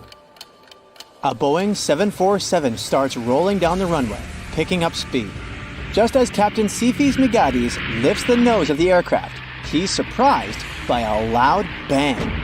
He has no idea what's just happened, but he's left with no options. The fully loaded plane is moving too fast to stop on the short runway space still left. The airplane begins its risky takeoff, and it's now heading straight for downtown Athens, which is absolutely crowded on a hot summer evening in August 9th, 1978. After the loud explosion, a flight attendant in the back takes the intercom and warns the crew about the catastrophic failure of engine number 3, located on the right side of the airplane. The flight attendant says, "I think we're screwed." And here's an honest, "Yeah, I know." The original plan of the Olympic Airways Flight 411 was a direct shot from Athens to New York. But now, this massive 370-ton jumbo jet simply doesn't have enough power to keep going up. The stress is through the roof. The flight is fully loaded with 18 crew members and 400 passengers, who are mostly US citizens returning from their Greek summer vacation. Little do they know that the pilot still has to face 4 major problems in a 93-second period to ensure everyone stays alive. The first issue has to do with water injection. You see, this Boeing has 4 engines. Engine number 3 has just exploded, and engine number 2 is operating with reduced power after maintenance. So the pilot needs the remaining engines to give their all to get this plane climbing. The thing is, pushing the engines to the max creates a ton of heat. So, Captain Migadis asks the onboard flight engineer to double-check if the cooling system is on, preventing the engines from getting too hot and maintaining a safe temperature. It's a bit tricky to explain what went wrong at this point, but experts think that in the heat of the moment, the flight engineer might have gotten a little mixed up. Instead of ensuring the water injection is on, he does the opposite and switches the system off just 9 seconds after takeoff. This mistake further reduces the power in the engines, limiting the plane's ability to climb by causing a loss of 4,500 pounds of thrust. So now, the plane finds itself in a seriously bad situation, barely cruising over the rooftops at below minimum speed. The second issue with this doomed aircraft involves the landing gear. The 55-year-old pilot had already had over 30 years of experience when he was assigned to command this flight. So he decides to make a bold move by telling his co-pilot to pull up the wheels at 35 feet above the runway. This move isn't just risky, it's straight up against Boeing rules in situations like this. Pilots usually have to wait until the aircraft gains a bit more altitude to pull up the wheels. because popping those landing gear doors open for 15 seconds adds more resistance against the plane's forward motion. In other words, it basically slows the plane down, and that's why the co-pilot hesitates for a second before agreeing to break the rule. Against all odds, the 411 flight stays in the air, but the problems are far from over. This leads us to the third issue. The plane is getting dangerously close to hitting one of the oldest capital cities in the world, Athens. The flight started from Ellinikon International Airport. This was the main airport for the Greek capital for decades, and it was known as one of the trickiest and riskiest airports in the world. Picture this: 2 short runways, side by side, squeezed between the Aegean Sea and large mountains. Even though there were 2 runways, they mostly used just one, the one pointing planes straight at the center of Athens. Because of that, pilots had to make an immediate left turn right after takeoff, changing the flight path over the sea. Now you might be wondering, why doesn't Migadi's just turn left already? Well, the speed of the 747 is way lower than it should be at this point. If he makes a turn, the plane might descend even more, upping the chances of crashing right into the city. So, the captain decides to keep climbing, following a straight path while he's figuring out Plan B. Do you remember that the airport is surrounded by mountains? Well, this is problem number 4. The pilot knows that in about a mile, the airplane will face a hill that's about 200 feet tall. As Migadi's watches Pawnee Hill getting closer and closer, he decides to give up a few knots of airspeed to gain the altitude he desperately needs to fly over the hill. Migadi's feels relief when he sees that his risky plan has worked. The airplane flies over the hill with only 9 feet to spare. Yet, the relief fades quickly. He still needs to come up with an emergency landing plan. Imagine the cockpit eerily silent. They don't have contact with the tower anymore. While the 2 pilots are doing everything they can to keep Flight 411 from crashing, the flight engineer is still focused on fixing the problems with the engines. The terrain gets lower after the plane flies over Pawnee Hill, so the captain decides to lower the nose of the plane to trade a bit of altitude for speed. But nothing happens. In fact, the airplane's speed just keeps dropping, and they're barely exceeding an altitude of 200 feet. The plane is so low that it's even taking down some television antennas. It's around the height of a 14-story building named the Inter-American Tower. The airplane gets so close to that building that some flight attendants can actually see people's faces inside. A happy ending seems unreal as the plane is approaching a catastrophic collision with Mount Aigaleo, which is over 1,500 feet high. But suddenly, the engines kick in with more power and the plane starts picking up speed. Some specialists believe the acceleration was due to the combination of 3 things.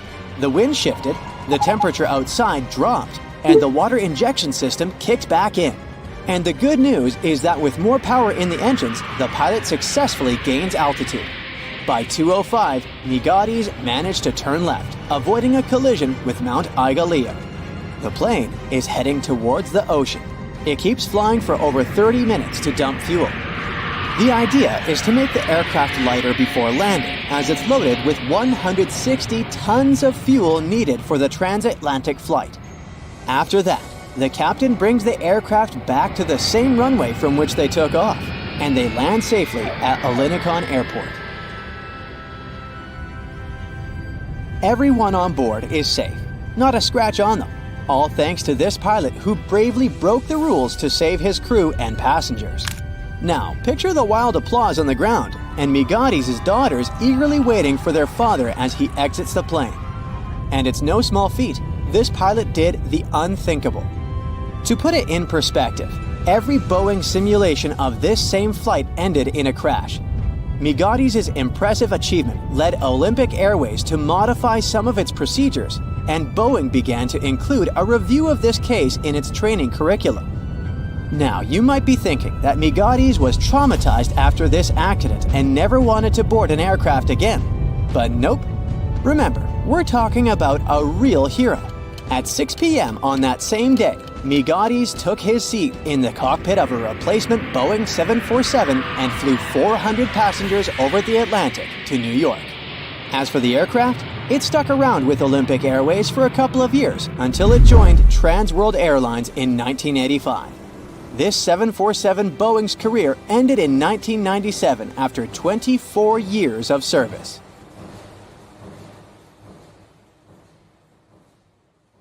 A plane with no identification marks is approaching the coast of Indonesia. It's not the most peaceful of times, and the flight operator is alarmed. 2 fighter jets take to the sky, about to take down the unidentified plane. It's all about to end in a disaster, when the fighters notice one strange detail. December 1st, 1941. Captain of a Boeing 314, Robert Ford and his team are preparing for one of the longest flights on one of the biggest planes in the world. The Boeing 314 Clipper California is a high-capacity seaplane. It has no landing gear, so it can only land on water. Its length is 100 feet, and its wingspan is 150 feet. This is more than a 6-story building, and on board this plane, there is a restaurant, resting areas, and even a room with a bed. Despite its size, the Clipper California can stay in the air for more than 18 hours. Captain Ford doesn't suspect what is awaiting him ahead. He gets on the plane. Their flight is bound from San Francisco to Auckland, New Zealand. The first stop is Los Angeles. There's no problem with this. The next stop is Pearl Harbor. The flight is going fine. December 7th, 1941. It's been 3 days since the plane left Pearl Harbor. The last final step of the journey remains: flight to New Zealand. At this moment, Captain Ford receives an order to return the plane to the nearest Allied base. The way back is closed, so the plane continues to fly to Auckland. The Clipper lands safely at the Auckland airport and receives an order that seems impossible. Robert Ford and his team must paint over all the registration and identification marks on the plane and deliver it to LaGuardia, New York. Then, fly across the world. This is an uncharted route with a length of 23,000 miles. In the entire history of aviation at this time, no one has flown such a distance. The team doesn't have maps or modern navigation devices. They don't know the lands they will fly over. They don't know who they may meet on their way and at which airports they will land. They must maintain and repair the plane themselves, extract fuel, and plot the route. At the same time, they have almost no money. Immediately after receiving the order, the team goes to the Auckland Library. They study all the atlases and maps to create a detailed flight plan. First, they need to get to Australia, then fly to Africa along the coast of Asia, and then they should go to the US. The crew paint all over the signs on the plane and prepare for takeoff. Fortunately, before the start, one banker finds about their situation and gives them $500. The plane takes off. The team didn't notice they forgot to paint over the American flag. In a few days, it will save their lives. Before Australia, they fly to New Caledonia to evacuate a group of people from there and deliver them to Australia. The operation is successful. In Australia, the team needs to refuel the plane. They don't find special transport for Clipper services at that airport, so the crew themselves transport 800 cans of gasoline. And here's an important detail. The Boeing 314 doesn't use conventional fuel. It needs to be filled with special high-octane aviation gasoline. Early in the morning, the Clipper takes off and heads to Indonesia. The flight is going fine. They are approaching the airport. Meanwhile, the captain of the base where the Clipper is supposed to land notices an unidentified plane. He doesn't know who's flying it and from where. No one warned him about it. It may be an enemy plane. 2 fighter jets take to the sky. They are approaching the Clipper and don't see any identification marks on its body. The pilots are about to attack, but at that moment, they notice an American flag. If Robert Ford hadn't forgotten to paint it over, then everything would have ended badly for him and his crew. The fighters allow landing. The Clipper lands on the water. A boat floats towards it to meet the plane's crew, but stops. It turns out the plane landed on a place filled with sea mines, so the boat doesn't dare to sail there. The Clipper approaches the port and miraculously avoids contact with mines. Robert Ford and the crew of the plane are well met. They are going too quickly to rest and hit the road. But then, a big problem surfaces. The plane is running out of fuel, and at that naval base, there is only ordinary automobile gas. Nobody knows if the plane engine is going to go with it. It may burn out or stop working altogether, but there's no choice. They fill the tanks with ordinary fuel. Captain decides to take off using the remnants of aviation fuel, and during the flight, they switch to tanks with ordinary gasoline. When this happens, the plane's engine begins to clap and rattle, but after a while, it calms down. The flight continues. For 19 hours, they fly on dangerous fuel. Their next stop is Ceylon. The sky is covered with clouds. The pilot doesn't see the coast in the airport, so he decides to lower the plane below the clouds. They fly at an altitude of 300 feet above the surface of the sea and notice a huge whale ahead. The plane flies closer, and it turns out it's not a whale. It's an enemy ship. The Clipper begins to gain altitude to hide back into the clouds. Finally, they are again surrounded by a white veil. The booms and blasts are heard behind and below the plane. The Clipper's flying with zero visibility for 60 minutes. Finally, the clouds are clearing and they see the port of Ceylon. The team makes a short stopover and proceeds with its journey. As soon as the plane takes off, one of the engines explodes. Fortunately, they didn't have time to fly far from the port, so they successfully landed the plane on the water and repaired the engine. The Clipper continues its mission. Now, Robert Ford's team flies mainly over land. This is very risky, since the aircraft doesn't have landing gear and it can't safely land on solid ground. Finally, they get to the Congo. The team has a great time here, gains strength, rests, and most importantly, gets high-octane aviation gasoline. Things are going great, but there's another ordeal ahead. Now, the aviators will have to make the longest flight in their journey. Their next stop is a port town in Brazil, and the distance to it is 3,500 miles across the ocean. The maximum flight distance of the Boeing is 3,700 miles. Any deviation from the course or a strong headwind can easily prevent the aircraft from reaching the port. Worried, the crew refill the tank and load additional fuel onto the plane. They leave the Congo, taking off along the narrow river. At this moment, the pilot notices the river ends a few miles away with a waterfall. The plane must urgently gain altitude, but it can't. The large amount of additional fuel bears the Clipper down. The waterfall is getting closer. In the last seconds, the plane manages to rise to the desired height. But even after the waterfall, Boeing still doesn't get high enough. It hovers right above the rocky coastal cliffs. A slight inclination can lead to a crash. Fortunately, they manage to pass unharmed. The plane rises to the perfect height. During the flight from the Congo to Brazil, the crew broke a new record. It's 23 hours and 35 minutes in the air. The tired crew make a long-awaited landing in the city of Natal. However, the rest doesn't last long. 2 hours later, they take to the air and head to the next stop, an airbase in Panama. January 6, 1942, 5:54 a.m. The already legendary Boeing 314 is approaching LaGuardia, New York. The team can't wait to finish their journey. They contact the dispatch, and he tells them they can't land the plane only after 7 a.m., since the air terminal starts working at this time. For an hour, Robert Ford and his crew are circling in the air. It was probably the longest hour of their lives. Finally, the mission is complete. The Boeing 314 becomes the first passenger plane to make an almost around-the-world trip. This long flight lasted more than a month. This plane spent 209 hours or 8 days in the air. During this time, it covered more than 30,000 miles and made 18 landings. Pan American Flight 6 was finishing an around-the-world trip with several stops on its way. On October 16, 1956, the Boeing 377 Stratocruiser, dubbed Sovereign of the Skies, left Honolulu and was heading for San Francisco. It was the flight's last leg, but no one could predict this phrase would turn out to be not just a figure of speech. The plane had to start its journey at 7:30 p.m., but some maintenance issues delayed boarding for almost an hour. The passengers were getting a bit impatient. The plane finally took off at 8:26 p.m. and soon reached the altitude of 13,000 feet.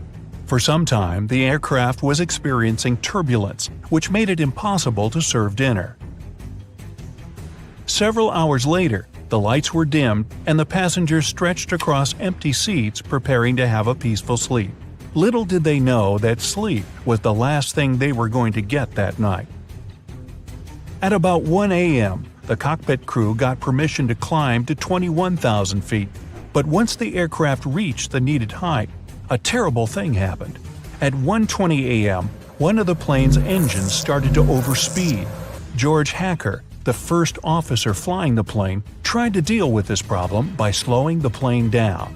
It didn't work out.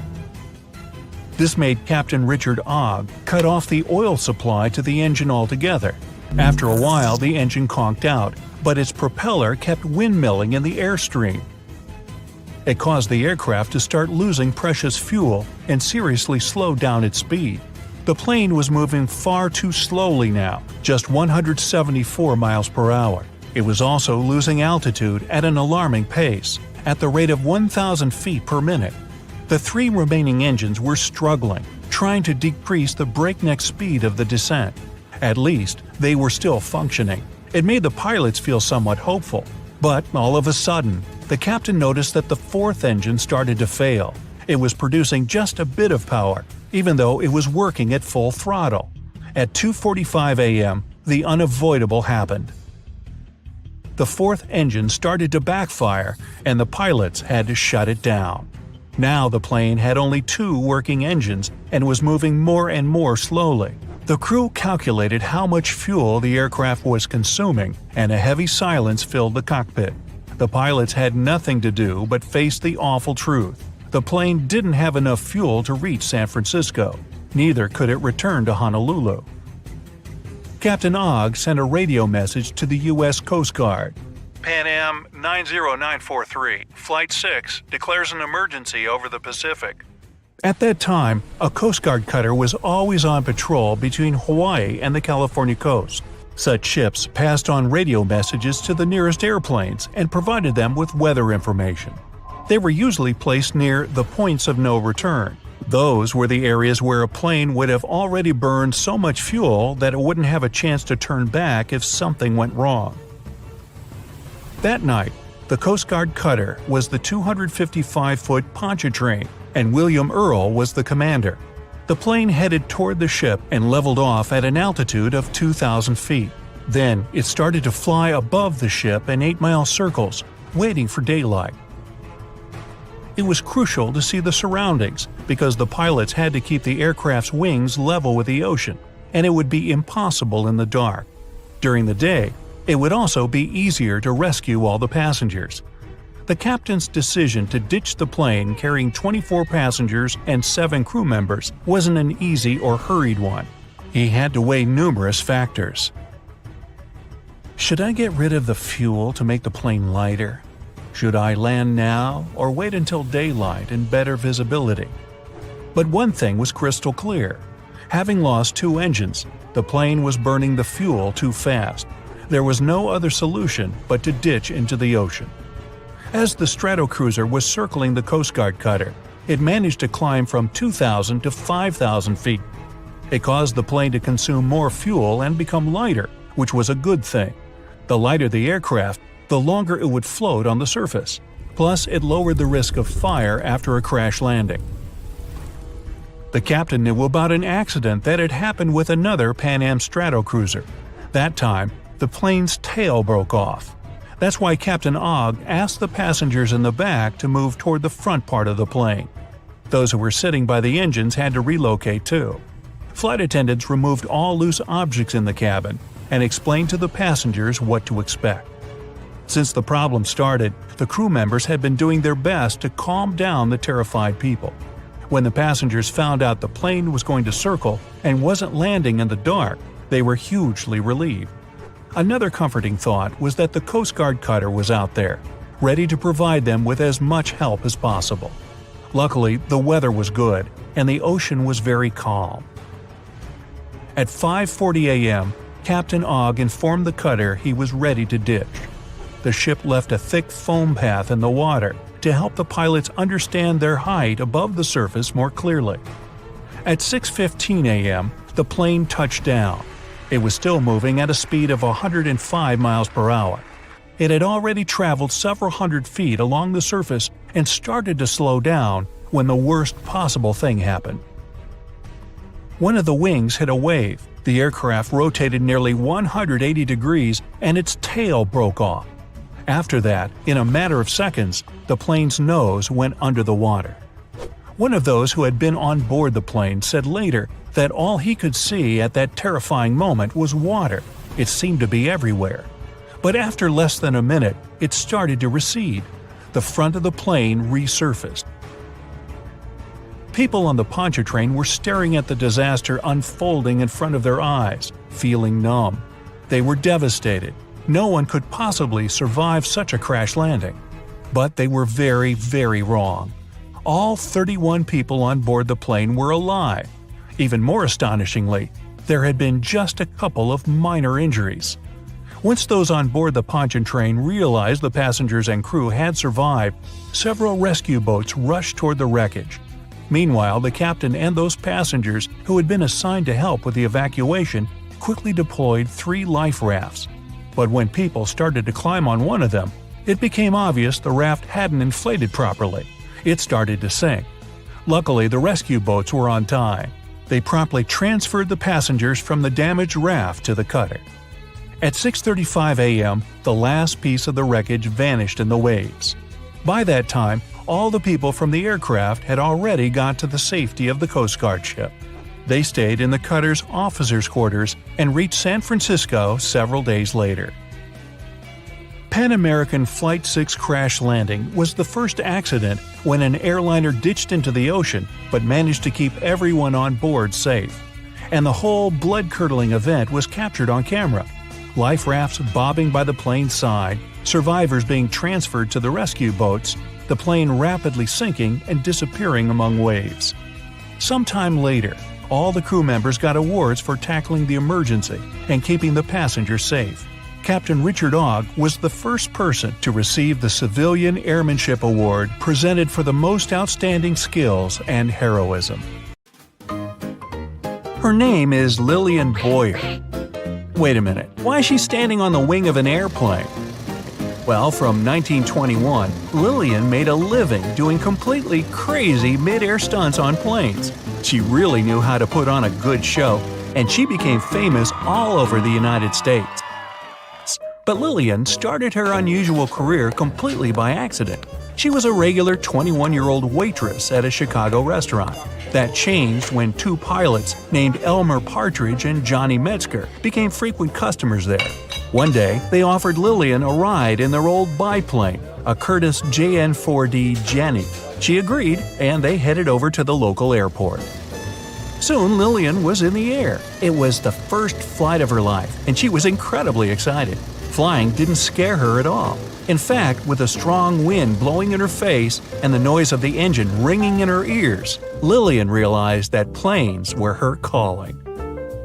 4 days later, Partridge asked her if she wanted to take another flight. This time, Lillian decided to do something bold. When the plane was flying at 65 miles an hour, she got out of her seat and stood on the wing. But even then, she wanted more. So she walked all the way to the edge. The whole time, Partridge was screaming at her to sit down because he thought she was going to jump. She could barely hear his voice because of the engine noise. But Lillian wasn't scared at all. She actually enjoyed it. When the pilot saw what she could do, he introduced her to Billy Brock. He worked at the Chattanooga airport and was looking for someone who could do tricks on the wing of a plane. They shook hands and soon got started on Lillian's training. Lillian quit her restaurant job and started training full-time. For 5 months, she practiced doing stunts in a barn at Chattanooga. She used a model plane which had soft mattresses placed underneath it for safety. She did gymnastics with an instructor, as well as running and other sports, and she changed her eating habits. Soon, she was ready for a real flight. And she proved she was the best. Lillian was the first female stunt person to perform tricks like hanging from a plane using one hand or hanging by her knees or ankles. Her bravery amazed people, and she quickly became very popular. She and Brock started doing air shows at various fairs and festivals, and she turned into a real star. When they came to town, the crowd always recognized them. There was always a car waiting for Lillian, and she had a lot of passionate fans. Lillian was the only woman at the time who could perform one very risky stunt. She would get out of the cockpit holding a thin wire which had a mouthpiece at the end of it. She would do a few tricks on the edge of the wing and then hang under the plane holding on by only her teeth. The spectators couldn't see the wire from hundreds of feet below, so it looked both pretty shocking and amazing. The crowd would erupt into screams when Lillian performed this trick. Then Brock would lower a special ladder and she'd grab it and go back to her seat. But there were also accidents. These reminded Lillian and Brock that they were engaged in a very dangerous business and that they had to be as careful as possible. During one of their shows in 1924, they planned to do an unusual trick. Brock was going to do a loop while Lillian was standing on the biplane's top wings. The idea was for her to slip her feet into some straps, and the centrifugal force of the loop would help Lillian keep her balance. But during the actual trip, something went wrong and the strap broke. Lillian smashed really hard into the wing, but she still managed to climb back into her seat. She was injured, but she kept on doing her shows. When she was performing in Trenton, New Jersey, in October 1925, Lillian had another 3 accidents during some parachute jumps. On the first day of the show, the wind took her away from her landing spot and she fell onto the seat of a Ferris wheel. Some of the audience thought it was just another crazy stunt, but it was actually a very dangerous situation. Luckily, the Ferris wheel operator realized that Lillian was in trouble and stopped the ride. The second time, she couldn't control her chute and struck the roof of the grandstand. She hit it hard and got stuck there, and people had to look for a ladder to help Lillian down. On the third day of her show, Lillian's parachute almost landed on a tent, so she pulled on the shrouds as hard as she could to change direction. But this made the parachute turn inside out, and Lillian fell about 50 feet straight into the ground. She suffered a lot of injuries and had to be hospitalized, but she was treated very well. She was in the hospital for 2 months, and all of her bills were paid by an anonymous person. Lillian thought it was probably the president of the fair. He liked her. In fact, since she was a star, a lot of men admired her. But she didn't risk her life for money or fame. Lillian did all this for herself. Brock got almost all the money from their performances, and that was her decision. They usually perform for 2 or 3 days straight, or even a whole week. They were paid $1,000 to $1,200 for one performance, but Lillian only got $100. As she said herself, that was a decent amount of money, and it was enough for her. So Brock ran the business, maintained the plane, and hired mechanics and crew. But their show was called Lillian Boer's Flying Circus, and there was a reason for that. Brock was in love with Lillian. Constantly working together made the two of them close. It didn't work out though. Lillian told him that there wouldn't be anything between them. But he still cared about her, and Lillian really appreciated him for that. She trusted her pilot with her life, and she admired his skill. In fact, she said he was the best pilot she ever knew. Before every flight, he double-checked all the systems, wires, and mechanisms. He would tell her where to go, and Lillian would listen to him. And it was Brock who came up with most of the tricks. There was total trust between them, and they worked as one. After Brock passed away, Lillian kept doing stunts with another pilot, but she couldn't trust him like she had trusted Brock. One of her signature tricks was switching from a car to a plane, but she never did it with the new pilot. During her stunt career between 1921 and 1928, Lillian performed 352 shows in 41 U.S. states and Canada. She performed 143 changes from a car to a plane and made 37 parachute jumps. But in 1928, low-altitude flying was banned, and so dangerous stunts performed on the wings of airplanes became history. Almost half a century later, Lillian once again became a celebrity at the San Diego Aerospace Museum. An entire section of it was devoted to her incredible achievements. Lillian was the guest of honor at all the events there. One evening, she was given one of the most pleasant surprises of her life. It was a flight on a Boeing PT-17 biplane. This time, now in her 80s, Lillian didn't walk on the wings or perform dangerous stunts. But when she landed, she admitted that she really wanted to. The pilot had told her not to get out of the cockpit, Plus, she couldn't trust him as much as she had trusted Brock.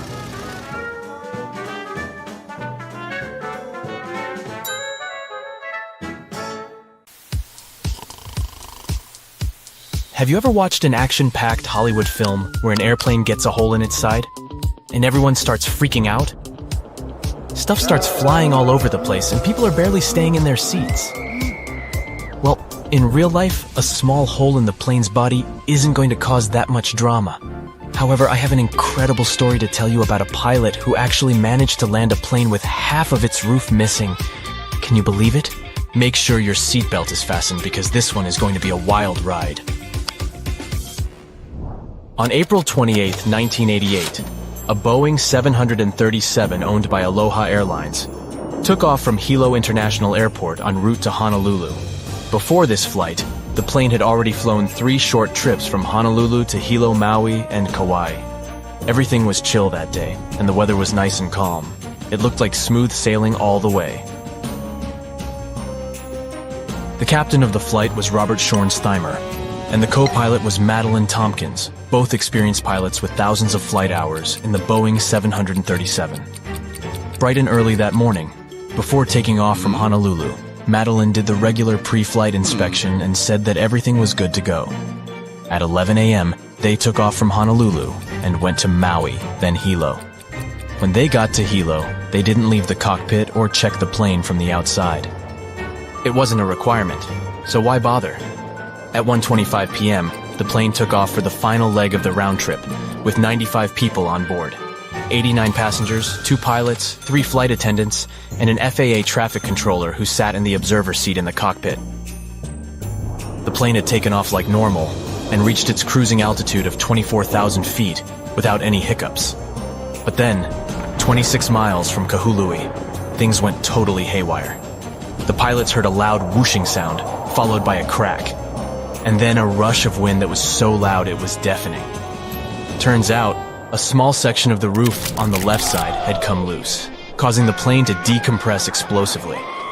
And to make matters even worse, the decompression caused a chain reaction that led to a huge chunk of the plane's roof ripping off completely. That missing part was a massive 18.5 feet long and was part of the skin that covered the plane from the cockpit all the way back to the forewing area. The pilots didn't have a clue what was going on when the disaster struck.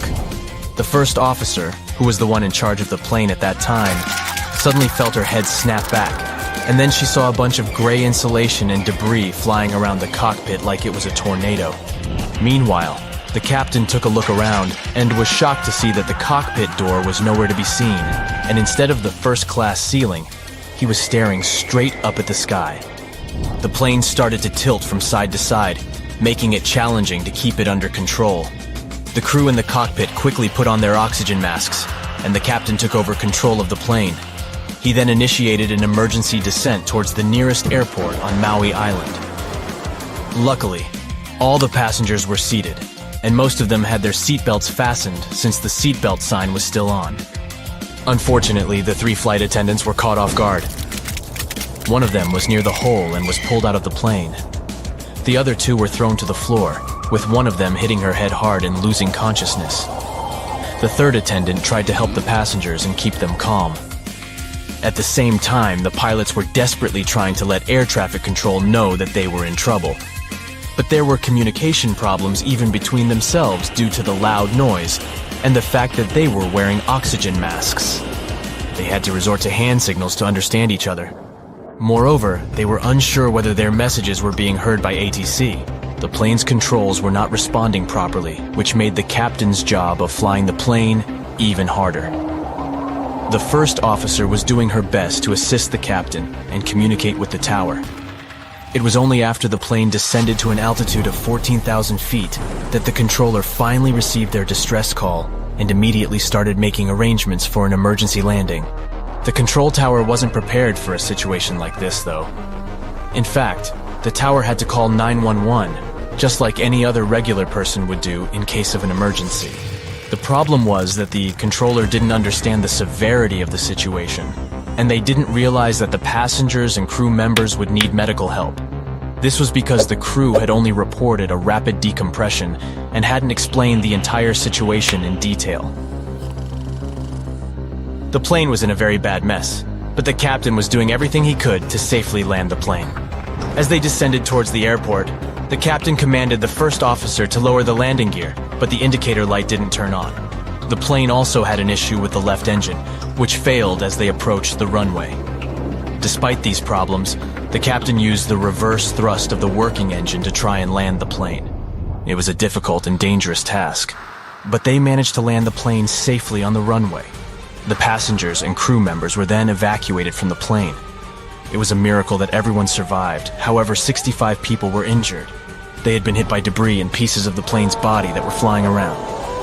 Unfortunately, the ground staff wasn't aware of the severity of the situation and didn't have enough resources to provide immediate medical assistance to the injured passengers. The first ambulance arrived 7 minutes after the plane landed, which wasn't an ideal scenario. Furthermore, there were only 2 ambulances on the entire island, which couldn't accommodate all the injured people. As a result, tour vans were used to transport the passengers to the hospital. Fortunately, 2 drivers who were former paramedics provided immediate first aid to the injured right on the runway. Meanwhile, the airport mechanics and office staff took the vans to the hospital, which was located 3 miles away. Despite the chaotic and stressful circumstances, only 8 people suffered severe injuries, but they all later made a full recovery. The plane was in really bad shape though, and it was no wonder it couldn't handle the stress of the decompression incident. Despite its age not being a problem, it had experienced a whole lot of takeoffs and landings, which took a toll on its integrity. The salty and humid environment it operated in only added to the damage. You see, planes are designed to withstand a certain number of flight cycles, and this plane had exceeded that number by a long shot. The majority of its flights were short domestic ones, which meant it had to take off and land way more times than it was designed for. This is what ultimately led to the roof coming off during the flight. The poor condition of the plane meant that it was beyond repair and had to be dismantled right there at the airport. What's interesting is that in an interview after the accident, one passenger recalled that she had noticed a crack in the plane's fuselage while she was boarding. She didn't tell the flight crew about it because she didn't think it was worth it, so they didn't know to check it. It's important to remember that these types of accidents are very rare nowadays. Major airlines and airports take numerous steps to ensure safety, and according to Harvard University, the chances of being in an airplane accident are about 1 in 1.2 million. That's a tiny percentage, and I don't know about you, but I find that very comforting. And even if something did happen, such as the roof of the plane coming off, it's reassuring to know that the pilots are trained to handle emergencies and can still land the plane safely.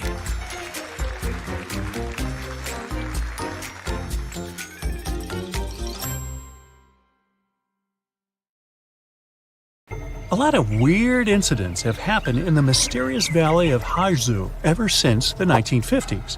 People even started comparing it to the infamous Bermuda Triangle. But are they really that similar? It all started when an airplane went missing here under circumstances no one can explain yet. They searched the location back and forth, but nothing appeared to have remained of the aircraft. And guess what? No one received any SOS messages from the team on board. And to top it off, the same year, a considerable number of tourists and local residents were lost here in the valley, never to be seen again. Speaking of the Bermuda Triangle, one can link its origin story to a series of mysterious disappearances of ships and aircraft, like the one that happened in 1945, when 5 planes and 14 people on board went missing in this location while doing routine training exercises. Even a thorough investigation didn't help to establish the cause of the incident. But that wasn't the end. Between 1945 and the mid-1980s, another 25 small planes went missing while going through the Bermuda Triangle, never to be seen again. And the search parties haven't recovered a single piece of these aircraft. The Bermuda Triangle isn't the only stretch of water that has claimed ships for good. In the Pacific Ocean, near Japan, there's a tricky portion of water that has earned the nickname the Devil's Sea. The best known out of all of these disappearances is that of a fishery patrol vessel that went missing in 1953. On board were 31 crew members and scientists who were looking to investigate a recently formed volcanic island. What happened to the ship and all the people on board? We'll never know, I guess, since they never found the ship or the crew members, and there was literally no trace of them left behind. Back in 1911, a standard train was scheduled to depart from a railway station in Rome, hoping to reach the city of Milan. Needless to say, none of the 106 passengers ever made it to the destination, and no one has ever seen them again. What happened to these people and to their train? Were they really lost forever? Some people seem to believe this isn't the case. As it was completing its journey, the train was supposed to pass through a long tunnel. It did enter it, but never came out the other end of the tunnel. Nothing was left of the train, and it seemed like it literally just vanished into thin air. Only 2 of the passengers were found, but they were quite unwell at the time, and their stories did not seem to make much sense. They spoke of a dense fog that they simply jumped out of because they got so scared. 15 years later, a story spread about a group of 104 Italian people that popped up in Mexico City, claiming they had arrived by train from Rome. If that's not weird enough, the story appears to have been reported back in 1845, 66 years before the train even departed in the first place. Of course, nobody at the time actually took these people seriously, but you can't help but wonder, did they actually time travel via the Roman tunnel, or is it just another urban myth? What do you think? The Lost Colony is the story of a strange phenomenon that happened back in the late 1500s. A group of people from England had moved into a colony on Roanoke Island off the coast of present-day North Carolina. But they soon realized they didn't have enough supplies. To fix this, the colony's governor decided to head back to England to get some. He didn't manage to come back for another 3 years. When he finally did, he was astonished at what was left behind. Nothing. The entire population of the colony was gone. The only reminder of what had been there was a single word carved into a tree. To this day, nobody knows what might have happened to these people or what the carved word means. A lighthouse without an operator? You might think that can't possibly be true, but hear me out. Located in the northwestern part of Scotland are the Flannan Isles. There's nothing fancy about them since they're nothing more than a bunch of rocks and grass. But there is a famous lighthouse here hiding a dark secret. In 1900, all 3 of the lighthouse's keepers mysteriously disappeared, never to be seen again. Ever since, the islands have been completely abandoned. The lighthouse became one of those with an automated system in the 1970s. No list of places where things go missing could be complete without this mysterious forest located in Transylvania, a region in Romania. And no, it has nothing to do with the famous Count Dracula, if that's what you're thinking. It's called the Hoya Forest, and it's a place that has seen quite its share of unusual phenomena. Not only do people go missing here, but others have experienced all sorts of weird noises, from female voices to whispers. Some people claim to have time traveled between the spooky trees of the Hoya Forest. They say they had literally skipped a few hours before they went back. The Yellowhead Highway is a stretch of road located in British Columbia, Canada. One section of the road has received a lot of attention throughout the years, starting with the 1960s because of some mysterious disappearances. These events have earned it the nickname Highway of Tears. There is no reasonable explanation as to why people keep going missing here. What is more striking is that most of these people were young women.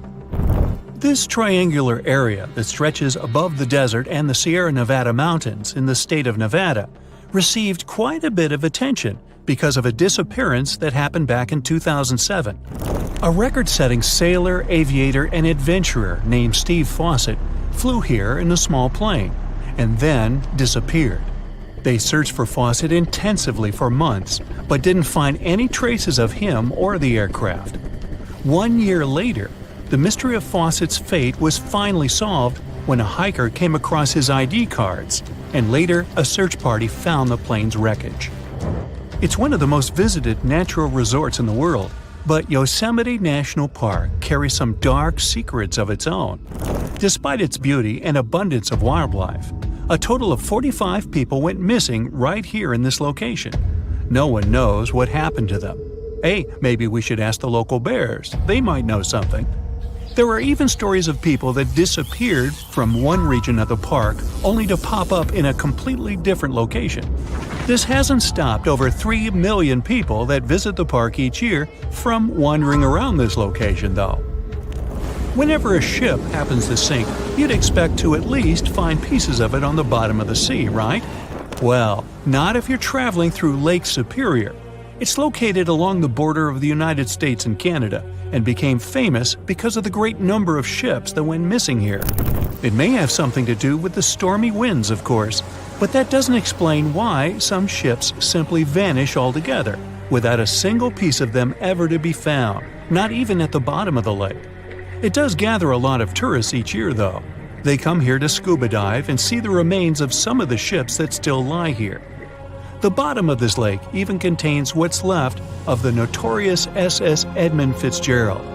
Back when it departed on June 7, 1958, it was the largest ship on North America's Great Lakes and, to this day, remains the largest ship ever to have sunk in the area. Similar to other events, the exact cause of the shipwreck remains a mystery.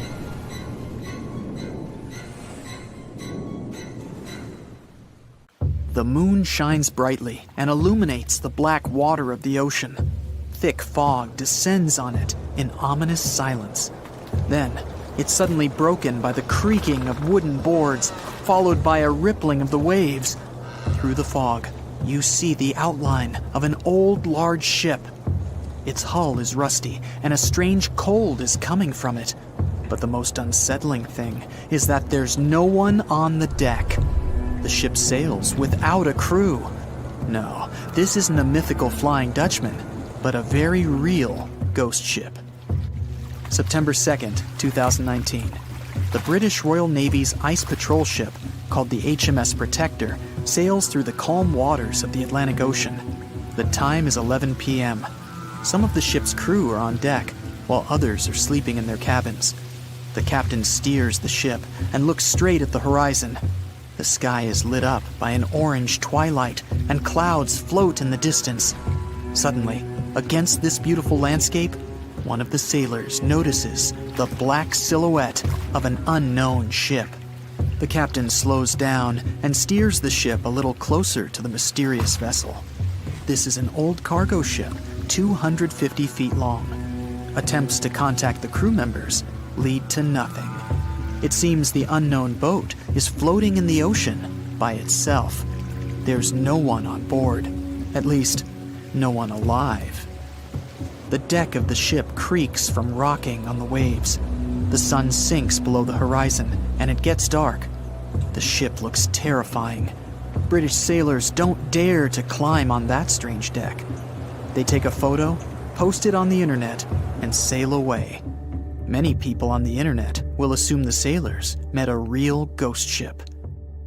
5 months later, we're in the village of Ballycotton in County Cork, Ireland. A local leaves the house early in the morning to go for a daily run. Music in his headphones, fresh cool air, and a scenic route are ideal conditions for a good workout. The jogger runs along the road on the coast of the Celtic Sea. There was a strong storm last night, and now the sea looks calm.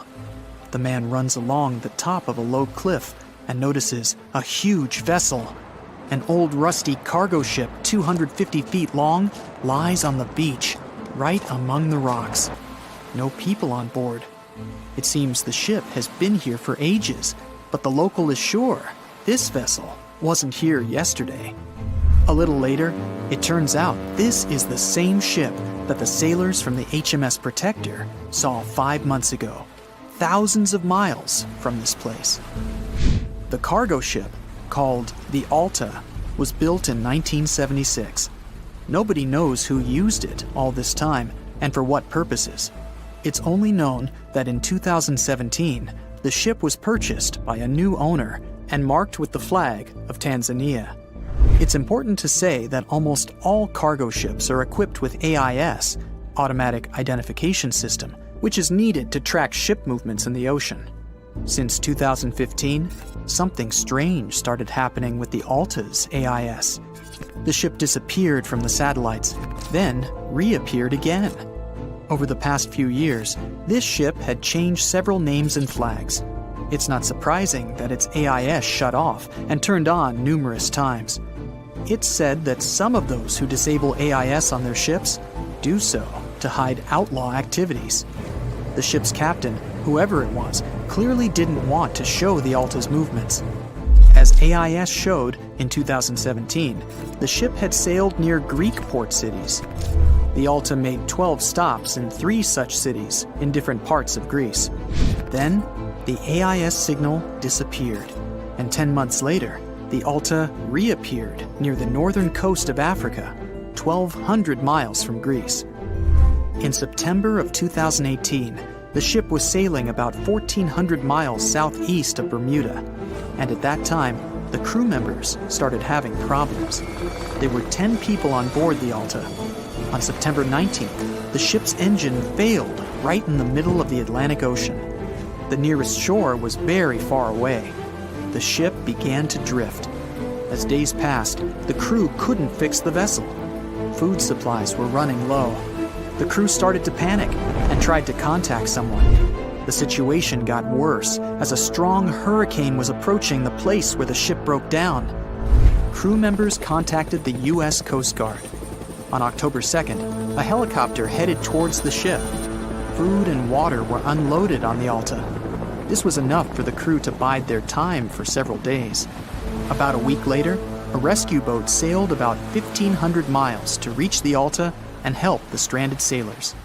Shortly before the start of the hurricane, American rescuers succeeded. The entire crew of the wrecked ship was taken to Puerto Rico. The Alta remained drifting in the ocean. After a while, another ship arrived to tow it to the coast of Guyana. Then, something went wrong again. The ship was hijacked. Who did it and why remains a mystery to this day.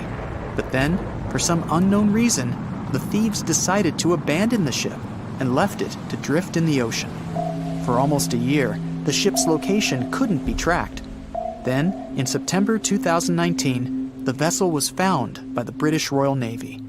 How the Alta was able to cover the distance across the Atlantic and wash up on the coast of Ireland is unknown. An investigation has been launched in Ireland. It's necessary to identify the owner of the vessel and find a responsible person to take on the task of towing it. But no one has since been found. Once, an unknown person called the Irish authorities and introduced themselves as the owner of the ship, but didn't provide any evidence. Several barrels of oil were found on board the Alta. To dismantle the ship, the Irish authorities will need to spend about 10 million euros. Local residents are annoyed by the wreck too. Corroding metal is bad for the environment, and kids have already snuck on board and posted a video on the internet from inside the abandoned ship. The further fate of the Alta remains unresolved. It's still lying there. That ship sailed in the ocean for just 2 years. Now imagine if some other managed to drift for 38. In all that time, no one could catch this ship, and people still seek it. That vessel is called the SS Baychimo. It was a merchant ship owned by a Canadian trading company. In 1931, the ship got stuck in ice off the coast of Alaska. A strong snowstorm began. The team waited a week for it to end, but the storm only intensified. One day, the weather improved a bit, and part of the team was evacuated to the nearest city. Another part of the crew, with the captain, set up camp near the ship. The storm started again and didn't stop for a long time. The blizzard was so heavy that the ship's captain couldn't see beyond his arm's reach. Finally, when the storm was over, the captain saw that the ship simply vanished. He decided the Baychimo sank during the storm. A week later, the ship was found, drifting near the place where it was lost. The hull of the ship was damaged so badly that it was unsafe to sail on it. The captain decided to abandon the ship. However, it didn't sink. For the next 38 years, it was drifting at various points along the Alaskan coast. Several times, people climbed on the ship, including native Alaskan residents and a group of researchers. Attempts to save the vessel from the sea ended in failure. The salvage operations were hampered by drifting ice and bad weather. The last time it was seen was in 1969. The ship was frozen and blocked by the ice. In 2006, the government created a special project to find the Baychimo. However, in all these years, the ship still hasn't been found. Its fate is unknown. It's likely that the ship has finally found peace and is now lying on the seabed of the Chukchi Sea. You've probably seen Hollywood movies where somehow a small hole opens up in the side of a plane and then immediately it's utter chaos. Food trays and bags flying, seatbelts barely holding passengers in place. Luckily, in reality, small damage to the fuselage won't cause such dramatic consequences.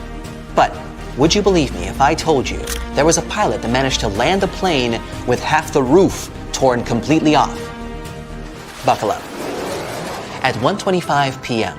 on April 28, 1988, a 19-year-old Boeing 737 that belonged to Aloha Airlines left Hilo International Airport and headed for Honolulu.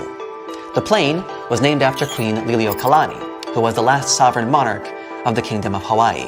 On that day, the aircraft already had 3 short flights from Honolulu to Hilo, Maui, and Kauai. Apologies to the people of Hawaii for any mispronounced names.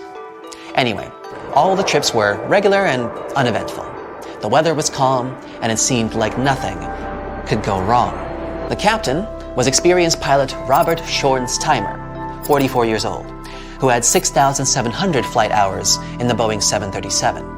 The first officer was Madeline Tompkins, 36 years old, who had flown more than 3,500 hours in the very same Boeing model.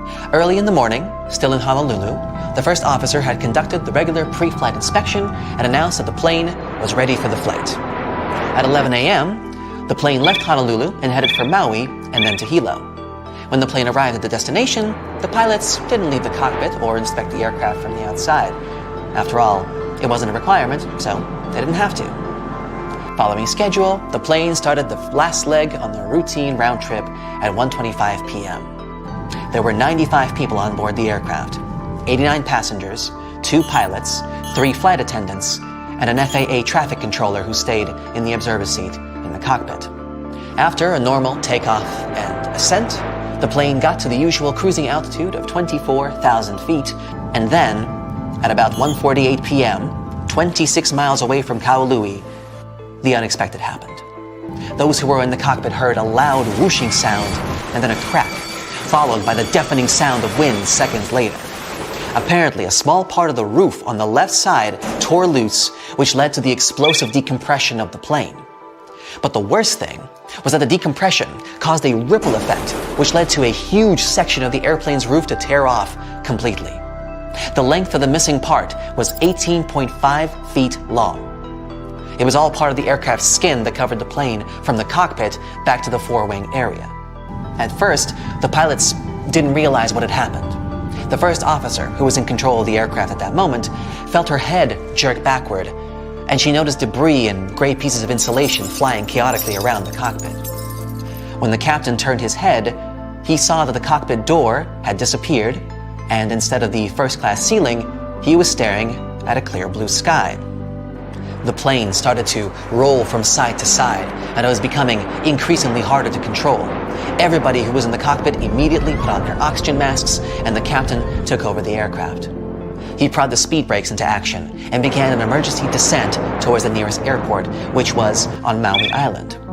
Luckily, all the passengers were in their seats at the moment when the accident happened, and since the seatbelt sight was still on, everyone had their seatbelts fastened. However, all 3 flight attendants were standing along the aircraft aisle.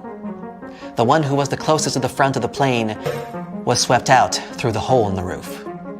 The other 2 were thrown to the floor by a forceful jerk. But while one of them hit her head really hard and lost consciousness, the other one started to crawl along the aisle in an attempt to help passengers and calm them down. At that same time, the pilots were trying to contact air traffic control and signal an emergency. To make matters worse, they couldn't hear each other and had to use gestures to communicate. They also didn't know whether the radio worked and whether they had managed to deliver their message. The flight controls were sluggish and loose, and the captain was struggling to control the plane. The first officer, right by his side, dealing with communication and assisting the captain. It turned out that the controller hadn't been receiving the crew's messages until the aircraft descended to the altitude of 14,000 feet. Only then did the signal get through, and Maui Tower started urgent preparations for an emergency landing. The problem was that at that time, in case of an emergency, the airport control tower had to dial 911 just like anyone else. On top of that, the controller didn't catch that the passengers and crew members would need medical help. After all, the crew only announced that they had experienced a rapid decompression, so the controller wasn't aware of the entire gravity of the situation. In the meantime, the plane had already dropped to a height of 10,000 feet above sea level. The captain removed his oxygen mask and withdrew the speed brakes. The plane was steadily descending toward runway 2 of Kahului Airport. Following the captain's command, the first officer lowered the landing gear, but the indicator light didn't come on. That could mean that either they had a bad light, or they had serious problems with the nose gear. But that wasn't the only problem. As the plane was approaching the runway, the left engine failed, and the aircraft started rocking and shaking. The captain made an attempt to restart the engine, but didn't succeed. And yet, still, with the help of the reverse thrust of the second, still working engine, at 1:58 p.m., just 10 minutes after the emergency and 35 minutes after the takeoff, Aloha Airlines Flight 243 did manage to touch down on the runway of Kahului Airport and come to a complete stop. Landing a plane with such a huge loss of integrity was an unprecedented feat. As soon as the plane stopped, the evacuation began. Everyone on the plane, except for the one flight attendant who had been pulled out of the plane, was alive, although 65 people were injured. Most people had been hurt by flying debris and torn pieces of fuselage. Unfortunately, since nobody on the ground had known how serious the situation was, no ambulances were waiting for the injured. The first one arrived 7 minutes after the plane landed, and there were only 2 ambulances on the entire island, which obviously couldn't fit all the people. That's why the passengers had to be transported to the hospital in several 15-passenger tour vans that belonged to the company Akamai Tours. Luckily, 2 Akamai drivers used to be paramedics, so they started to tend to the injured right on the runway. Meanwhile, airport mechanics, as well as office staff, drove the vans to the hospital, which was 3 miles away. Luckily, there were only 8 serious injuries, from which all of these passengers later recovered. As for the plane, it was damaged beyond repair and later dismantled right at the airport. The missing part of the roof disappeared and was never seen again. But what could cause such a terrible accident?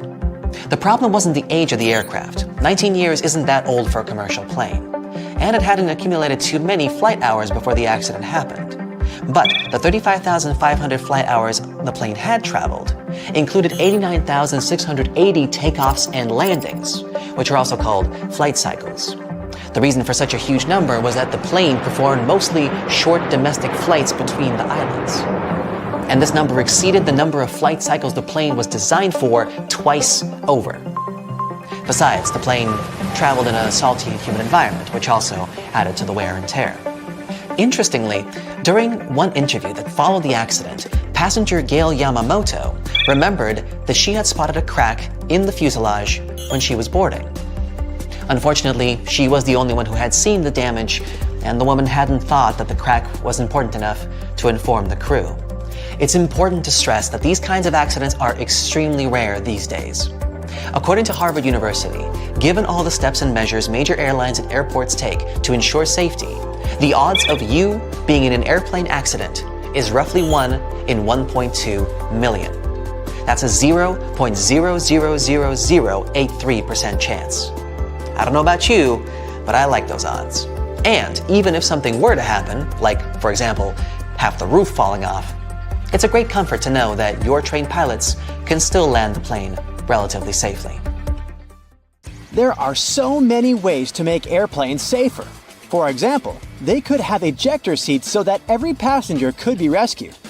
In reality, though, it's way more difficult than it sounds. If there were ejector seats, your trip would be very different. Everyone would have to be strapped into a seat with a harness to make sure they wouldn't fall out of it. Then you'd have to wear an oxygen mask all throughout the flight. An emergency can occur at any time. Then, ejection in itself is a big pressure on your body. Even fighter pilots who are physically prepared can still suffer severe injuries. For an average person, this process wouldn't be safe. So, however cool it sounds, ejection seats aren't very practical and are actually quite dangerous. Okay, well, at least they could have a parachute for each passenger, but this wouldn't be very useful either. Parachutes only sound like they can save many lives. First, having them isn't efficient. They're very costly and heavy. So a plane would need to burn more fuel while flying if there were parachutes on board.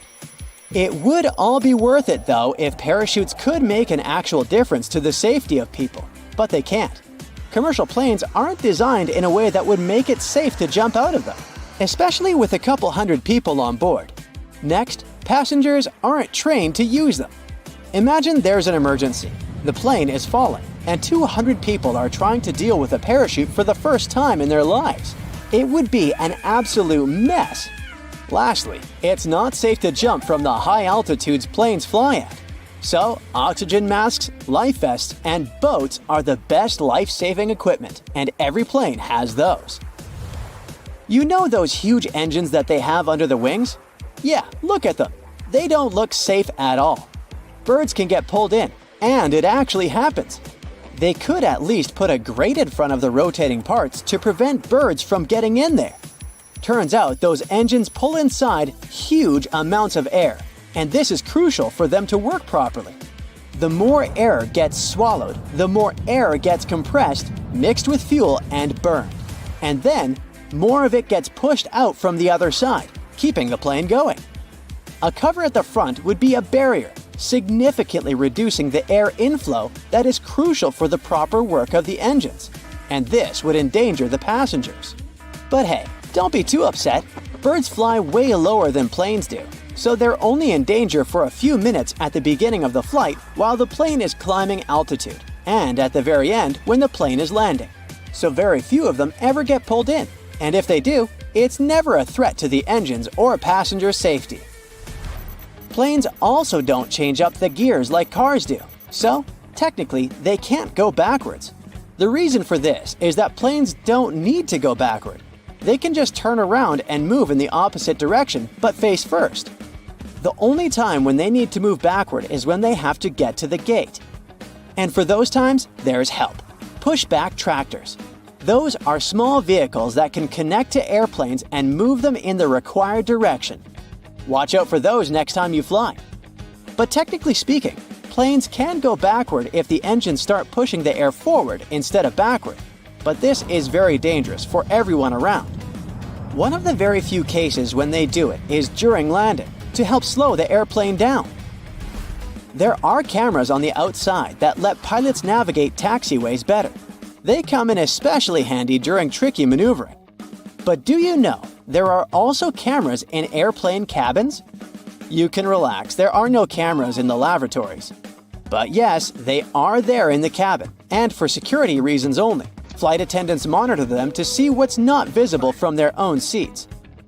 Of course, flight attendants can check everything just by walking down the cabin, and that's exactly what they do most of the time. So, cameras are mostly used during takeoff and landing, when everyone, including flight attendants, is supposed to sit down, as those are the most dangerous stages of a flight.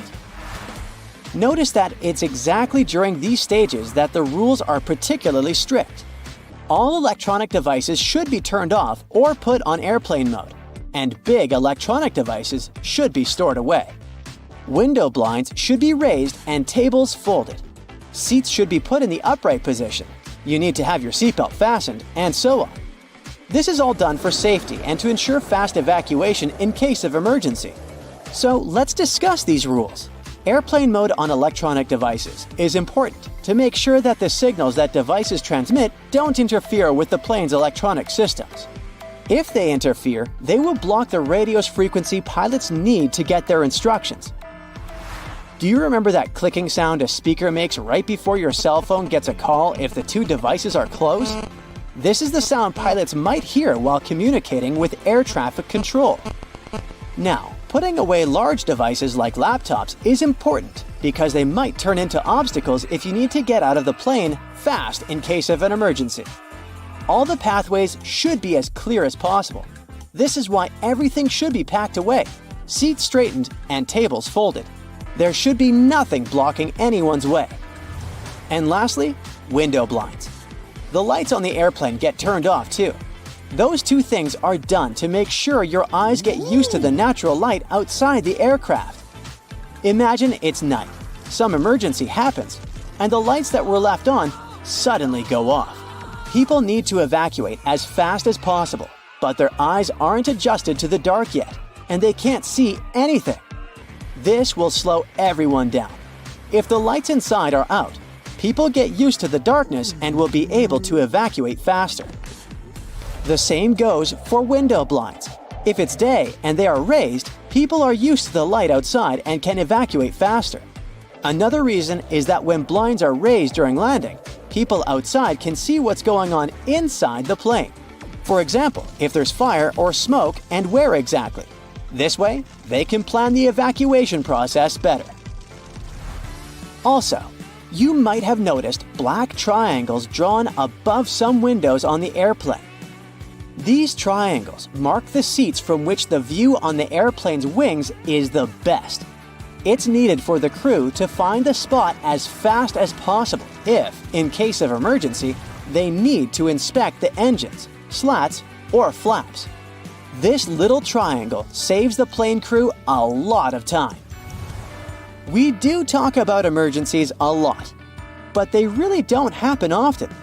It's more dangerous to drive a car than to fly by plane, and most of us get in the car every day. Yet, the fear of flying is still very much out there, and people can get superstitious. In many cultures, the number 13 is considered unlucky. So, airplane companies that often fly to those destinations just omit row 13. It's a small thing to do, but it can spare a few anxious passengers who happen to sit in row 13. In other cultures, like in Italy and Brazil, 17 is the unlucky number, and some aircraft have both rows 13 and 17 missing. In airplanes that fly to China, they can often omit row 14 instead. A lot of airports are built near water, and there's a whole bunch of reasons for this. First off, most airports are located in big cities, and big cities are usually built near some form of water anyway. Back in the day, before trucks and proper roads were built, goods were transported by ship. Having a river or ocean nearby was vital to deliver essential supplies to the cities, like food and building supplies. It also allowed for trading to boost the local economies. Because most people travel into big cities for business and holidays, rather than rural areas, it made sense to build the airports there. The high demand for travel meant that the airports were needed and also made them profitable. But that's not the only reason they're built near water. Big cities are usually super crowded, and airports require a lot of land. Imagine trying to find a space big enough in the middle of New York City to put an airport. It would be basically impossible. Areas next to water are usually a bit more rural, so there's more space than the big cities filled with skyscrapers. Some countries have even taken this one step further.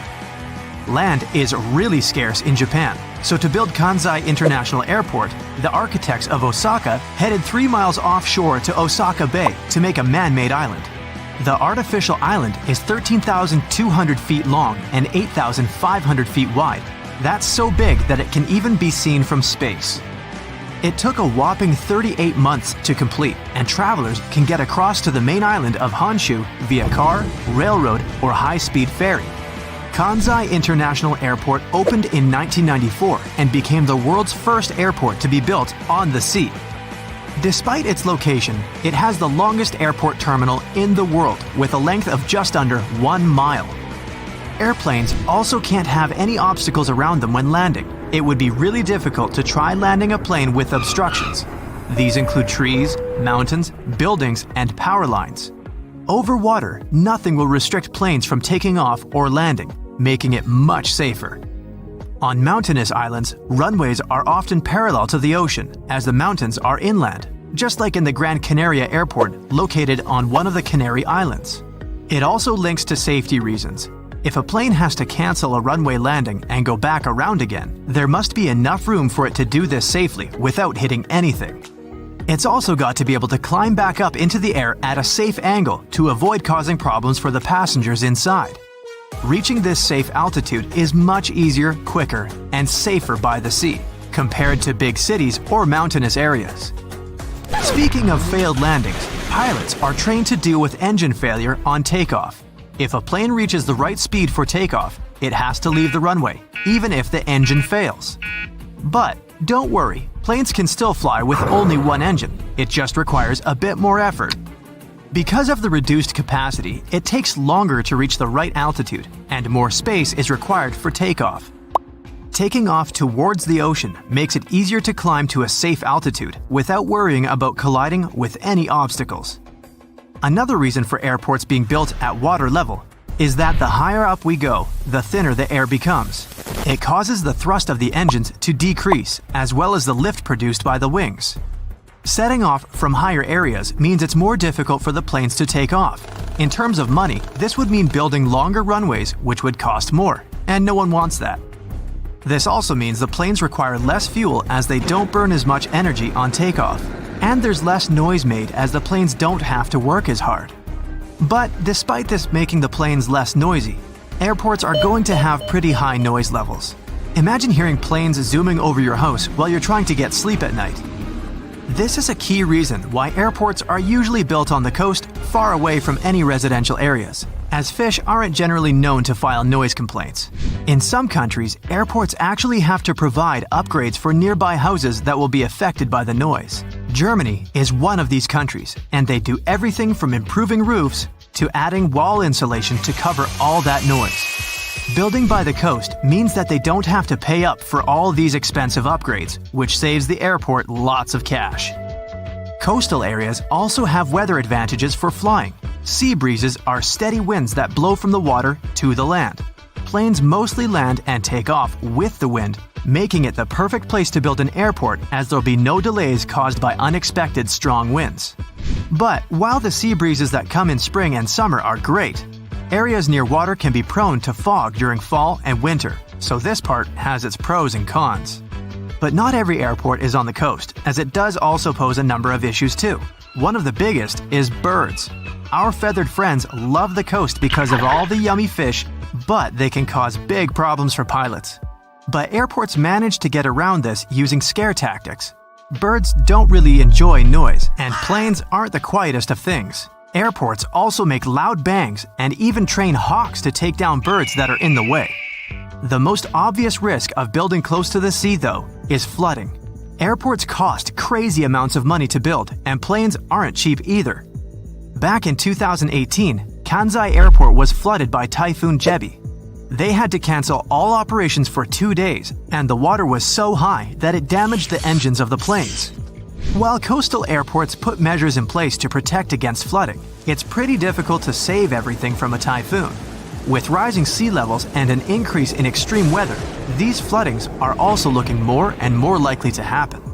A quarter of the world's 100 busiest airports are less than 32 feet above sea level, and 12 of those, including New York, San Francisco, and Shanghai, are less than 16 feet.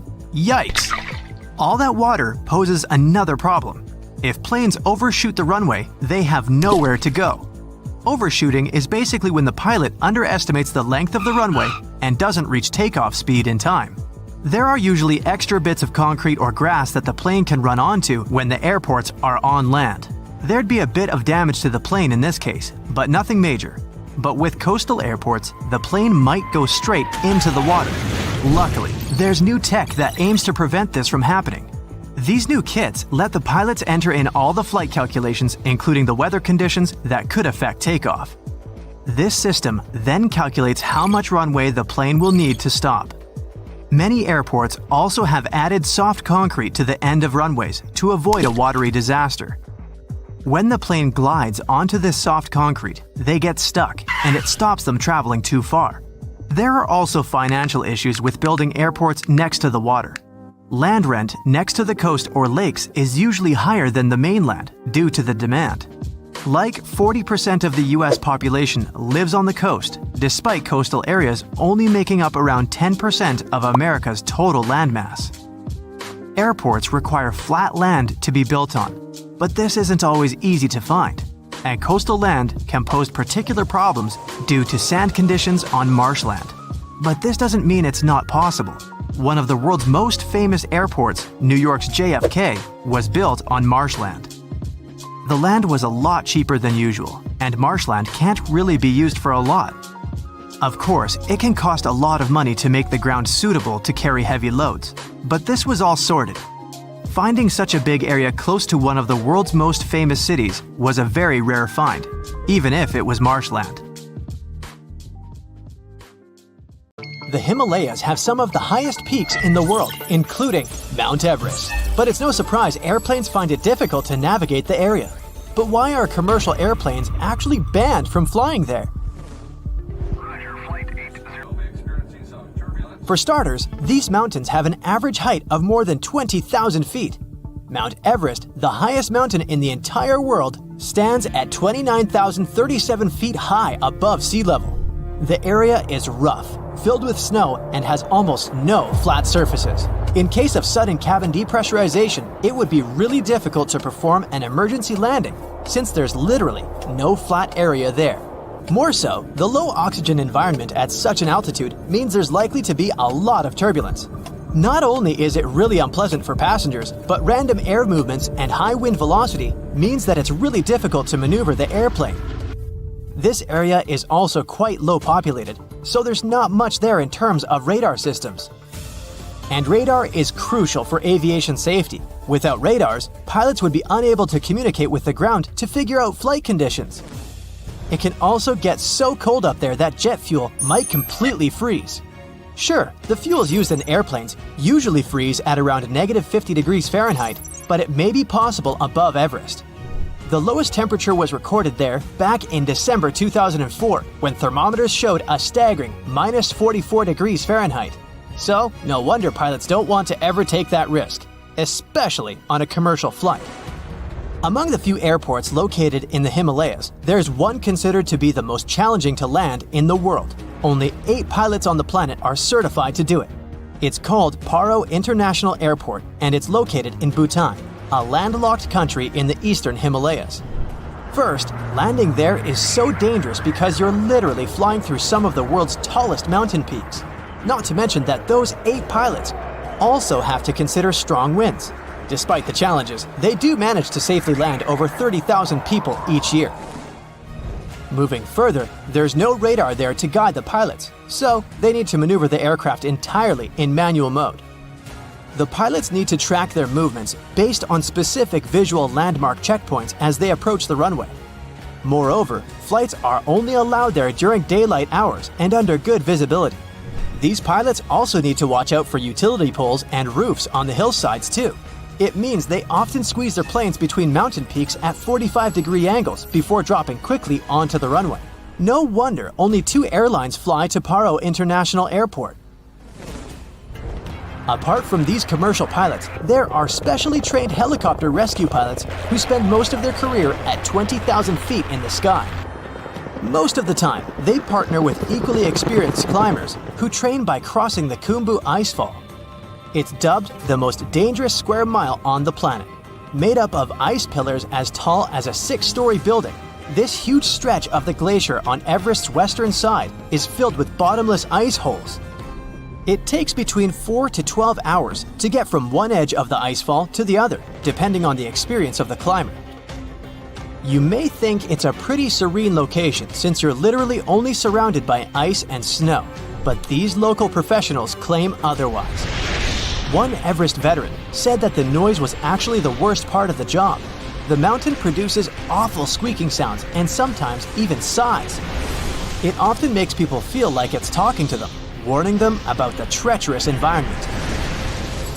Mount Everest isn't the only no-fly zone in the world. Surprisingly, Disney parks are also part of this exclusive club. So you won't ever be able to look out of your plane window and see the beauty of fairy tale castles from up above. In recent years, a lot of crowded tourist attractions, including Disney parks, have increased their security measures to make sure their visitors are as safe as possible. As such, no aircraft is allowed to fly within 3,000 feet of Disneyland in California or Walt Disney World in Florida. It was initially a temporary ban, but this rule became permanent back in 2003. Some other places don't have planes flying over them because of their historical importance, like Machu Picchu, located in the Peruvian Andes Mountains. There's also a large number of rare wildlife species and plants that grow exclusively in this area. It's crucial that they're protected as well as possible. What does it have to do with planes not flying over that area? Firstly, it reduces the volume of harmful chemicals in the area. Secondly, if a plane ever needed to perform an emergency landing in this location, it'd cause irreversible damage to buildings and wildlife. Surprisingly, planes can fly over the Greek Parthenon in Athens, but with one condition: not to get closer than 5,000 feet above it. This way, the historical building is kept a bit more protected from any emergency landings, since there are specially designated areas around it. You won't be able to see the Taj Mahal from above either, since it's one of the most important, oldest, and most beautiful pieces of architecture in the world. It also needs added security features. This building dates back to the 1600s. UNESCO announced it a World Heritage Site in 1983. The Indian authorities set up a no-fly zone above it in 2006. They did it to safeguard not only the building itself, but also the crowds of tourists that come there each year, 7 to 8 million people. Buckingham Palace is well known for being the residence of British monarchs. So, for the Queen's security, a no-fly zone was set up here too. Planes aren't allowed to fly over Windsor Castle either, to make sure the royal family is equally protected. Other important British buildings with no-fly zones include Number 10 Downing Street, the British Prime Minister's official residence and office, and the Houses of Parliament. George Washington's home in Mount Vernon, Virginia, can only have planes flying above it at more than 1,500 feet. The historical wooden mansion was built for President George Washington between 1758 and 1778. Unfortunately, the building has seen a lot of damage over the years, so in an effort to preserve it better, authorities decided to prohibit vibrations produced by flying aircraft. That's why another no-fly zone was established there. It covers the airspace above this National Historic Landmark. That's probably the reason why you'll rarely see pictures of this house from above. Since it's the residence of the US President, it's not allowed to fly over Washington, D.C. It's also the home of Congress and other establishments. So, the authorities set a special flight rules area, stretching for 30 miles around Ronald Reagan International Airport.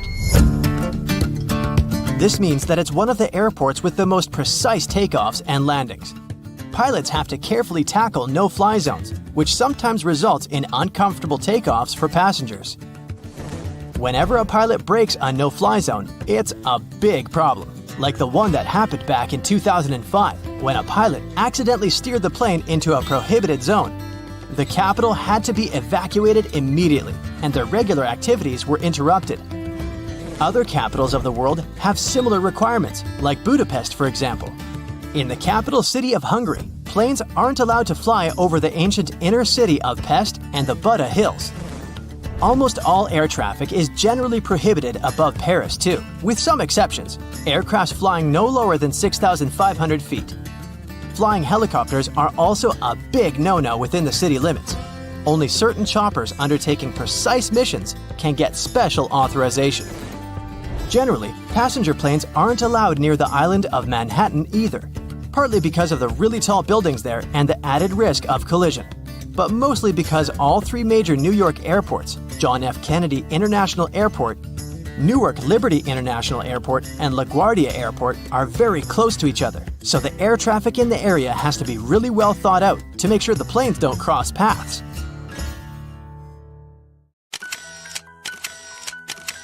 At the beginning of the 20th century, somewhere off the coast of West Africa, a German steamship was leaving the port. Suddenly, the weather got worse, and the vessel entered a thick fog. The sailors ran aground on a sandbank close to the shore. Luckily, no one was hurt, and they were even able to save their precious cargo. But the ship was stuck in the sand for good. And it was not alone there. Nearly the entire length of the western coast of Namibia is called Skeleton Coast. If the name sounds scary, that's because it is.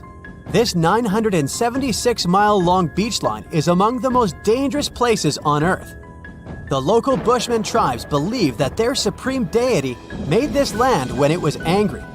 The Portuguese were the first Europeans to set foot in Namibia in the 15th century. And yep, they didn't like Skeleton Coast either. Portuguese explorers thought this land presented the gates to the underworld. This is the place where the Namib Desert meets the Atlantic Ocean. It might be dangerous, but it's actually beautiful. Plus, it's a UNESCO World Heritage Site. If Skeleton Coast had a PR manager, they would quit on the first day on the job. The area is not exactly tourist-friendly because of its geography and history. Beneath the sand and the waves, there is a secret ocean currently lurking for unsuspecting sailors. It's called Benguela Current. It flows towards the north along the coast of southern Africa. This part of the Atlantic is rich in marine life, but the current's land neighbor isn't that happy with the deal. This arid climate created the Namib Desert, one of the driest regions on Earth. And that marine life I just mentioned? It's sharks. 11 species of them to be exact. And yes, the great white decides to pop by once in a while. So far, we've got a desert landscape, strong currents, and sharks. Not a place for a beachside resort, definitely. But if someone ends up on Skeleton Coast, will they know they're in danger? Don't worry, they will. The beach is littered with wrecks of all sizes and shapes. If you remember that German ship I mentioned in the very beginning, its massive and rusted stern is now sticking out from the desert sand. There are some 500 wrecks in total scattered along the coast, and it's a mixed crowd, from Portuguese galleons centuries old to ships that ran ashore here in the 21st century. A modern fishing ship called Zela India managed to slip from its tow rope in 2008 and ended up on Skeleton Coast. Okay, it didn't escape on its own, it had some help from the elements. But it's better to be a tourist attraction on a beach than to be broken up for scrap. That's where the trawler was originally going, poor thing. Skeleton Coast's most famous inhabitant, to call it such a place, is the wreck of the Dunedin Star. The British cargo liner ran aground here in 1942. The massive rescue operation that followed reveals why it's so dangerous for sailors to end up here. The rescuers managed to save all of the crew and passengers, but at a heavy price. An aircraft and a tugboat were lost in the process. It took the last of the rescuers a full 2 months to return home to Cape Town. Why, you might wonder? One look at the map of the region reveals the reason. It's an endless sea of yellow, which is the sand. There are so few roads here, so Skeleton Coast is hard to reach by land. There are also legal obstacles. You need a special permit to drive into the area. But the skeletons in the name of the area don't only refer to ships, they also stand for animal bones. Most of these belong to whales and seals. Many animals have adapted to the area, so lions and hyenas roam the coastline in search of a meal. Yeah, now there are hungry lions as well, as if those sharks weren't enough. Other animals with a temporary residence on Skeleton Coast include elephants, cheetahs, leopards, and giraffes. In 1971, the Namibian authorities established a national park here, but except for surfers, after an adrenaline rush, they don't get many visitors. You can understand why. The Namib Desert is the oldest desert in the world, and it's not very tourist-friendly either. Those who travel to the region should pack sunscreen and a warm winter jacket. A weird combo, right? Well, not so much when you think that during the day, temperatures soar over 110 degrees Fahrenheit. At night, the air temperature drops below freezing. What a climate roller coaster! And that's not the final danger. Yep, there's more. Remember how that German ship got lost in thick fog? Yeah, it wasn't a one-off event. Because of the region's climate, fog shows up frequently. Sailors should cover their ears now, but this fog is actually good for wildlife. This is their only source of water in the Namib Desert. reptiles and mammals have adapted to the harsh climate. They use as little water as possible. Shifting sands, thick fog, strong currents, lions, and sharks. Not the stuff you would put in a tourist booklet, but Skeleton Coast isn't the only beach on Earth you wouldn't want to spend your vacation on. I will take you to Cape Tribulation in Australia. The area covers some 48 square miles in the northwestern part of the continent. And no, the area is not as dry as Skeleton Coast. It's part of the Daintree rainforest. You could say that here, it is the rainforest, not the desert that meets the ocean. The beach at Cape Tribulation is straight from a postcard. But looks can be deceiving. Australia? Probably sharks. No, crocodiles are out here to get you if you decide to go for a dip in the sea. There are saltwater crocodiles that the locals call salties. Well, that's a cute nickname for such a dangerous reptile. And it's not just them. The wildlife seems to have a beef with visitors. From October to June, the waters around Cape Tribulation are full of box jellyfish. Their venom affects the human cardiovascular system. When touched by a jellyfish out at sea, swimmers won't have enough time to reach land for help. Vinegar helps neutralize the sting, so you might want to keep a spare bottle in your luggage. Crocodiles and jellyfish sound dangerous, but there's one more animal you should look after. It's the wild boar. It might sound funny, but you won't laugh when you're being chased by one of these across the beach. 21 million wild boars live in Australia. They're mostly active at night, making it even more dangerous if they charge at you. The best defense is running in circles. Wild boars can't cut corners well. That's probably why we don't see many of them taking up careers as race drivers. Cape Tribulation has one last danger installed for you, and it's not an animal. Out here, even the trees are plotting against visitors. The stinging tree got its name for a reason. If you try to pick one of its beautiful red berries, it'll fight back. Its prickles are like tiny glass shards. The less than pleasant effect on your skin will last for a month. Then there is this wait a while bush. Who keeps naming them like this? This long vine has spikes that grab hold and just don't let go. They are so strong they can pull a human off a horse. You'll have to wait for someone to come by and save you from this thorny grabber. If you are about to cross this Australian beach from the vacation list, hold on for a second. Tourism is booming here.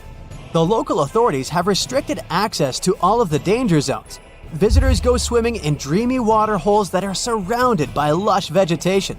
There are even ropes to swing from. Now, that's a beach you can finally relax on. The voyage started just like any other. The cargo ship SS Cotopaxi is making another journey to Havana, Cuba to deliver coal. It's November 29, 1925. For Captain Meyer and his crew, leaving Charleston Port, South Carolina, it will be the last trip the ship ever makes. Its route ran through the Bermuda Triangle. 2 days into the trip, the Cotopaxi sent out a distress signal. It had got caught up in a strong tropical storm and turned over on its side. The wind was very strong and there was powerful lightning as well. Rain gradually filled the ship's hold. Then there was a bright white flash, and the ship disappeared without a trace.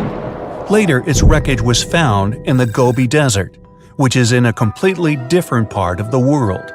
All 32 crew members, including the captain, were missing. Of course, the part about the Gobi Desert is fictional. For one of his movies, Steven Spielberg came up with the idea that the ship was moved there by aliens. Still, in real life, the ship was never found, and its crew really did disappear. It was officially declared missing a month afterward, and nobody could find the wreck. It seems like a classic case of mysterious things going on in the Bermuda Triangle. But most mysteries are solved sooner or later. In 2020, the Cotopaxi was found. A man named Michael Barnett had moved to Florida to study shipwrecks off the coast. One wreck in particular really caught his attention. It was much larger than the others, and the locals called it the Bear Wreck. It was about 40 miles from St. Augustine in northern Florida, but no one had ever managed to identify the rusty hull. So Michael started to do some detective work. He measured the size of the shipwreck and started working through all the information he could find. He researched hundreds of old newspapers, leafed through insurance records, and looked at artifacts found on the wreck. After hundreds of hours of hard work, Michael was sure it was the Cotopaxi. But a few years before, there had been a rumor that the same ship had been found off the coast of Cuba. The Coast Guard found the wreck of a cargo ship about the same size that looked a lot like the one lost in 1925. Michael was sure they were wrong, so he teamed up with some science journalists and kept investigating. Soon they discovered something that seemed to confirm Michael's belief. Divers found brass valves with the letters SV on them in the wreckage of the ship. Michael suggested these initials referred to Scott Valve Manufacturing Company. The headquarters of this company was in Michigan, not far from where the Cotopaxi had been built.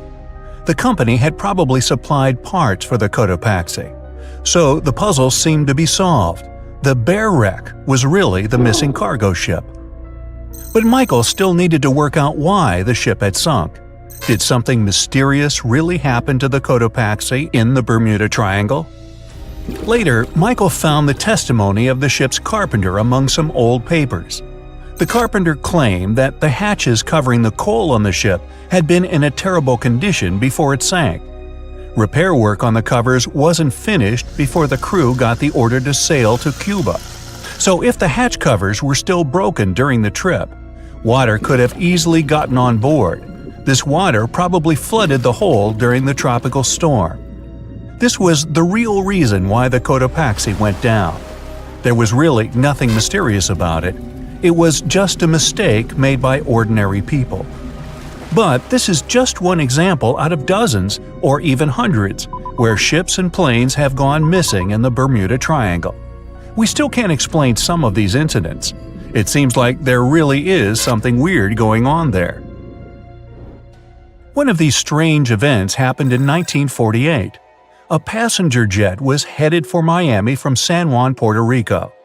It disappeared in the same area as the Cotopaxi.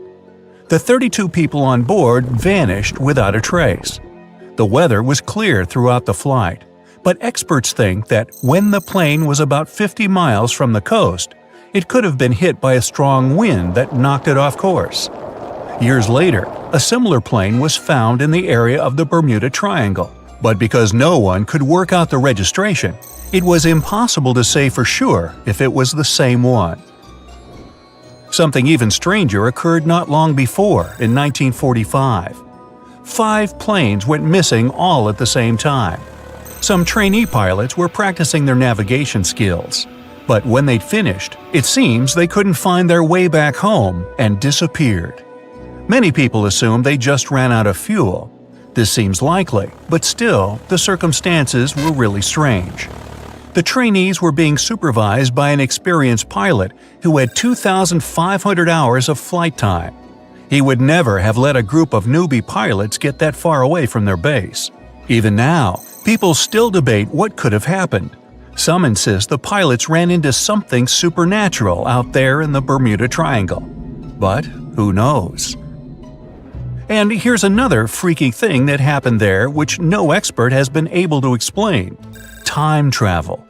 In 1970, Bruce Gurnon was flying a plane from Andros Island to the Florida coast. When he was at 11,500 feet, a giant cloud appeared in front of him. It kept getting bigger and bigger, and he had no choice but to fly through it. As soon as he did, the plane was surrounded by darkness. It was as if the day had turned to night in a split second. Suddenly, Bruce began to see white flashes of light around him. They were so bright that they lit up the entire sky. But they weren't lightning bolts, although he couldn't really explain what they were. The plane continued through the strange cloud for almost a half an hour. Bruce noticed that the cloud changed shape during this time. The space around the plane turned into a tunnel. Then the tunnel started narrowing.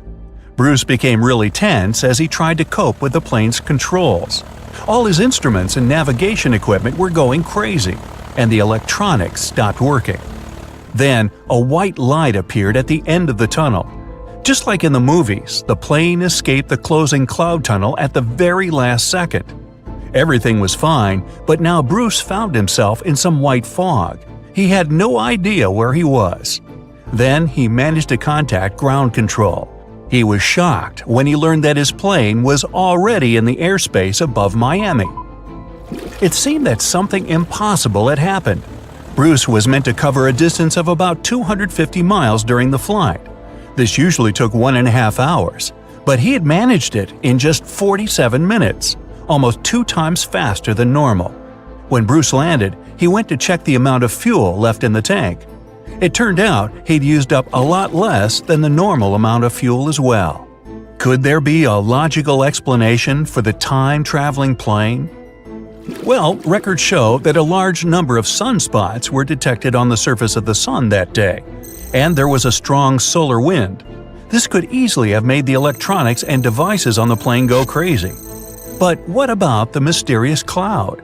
The Florida coast is a place where 2 large air currents meet. One has a high pressure and the other is a low pressure one. This causes a lot of storm clouds in the area. But people still debate how Bruce was able to cover the distance so quickly. Some people say that some kind of mysterious dark energy was involved. Others say it was a gravitational anomaly that curves space and time. Others think that Bruce is just a fraud.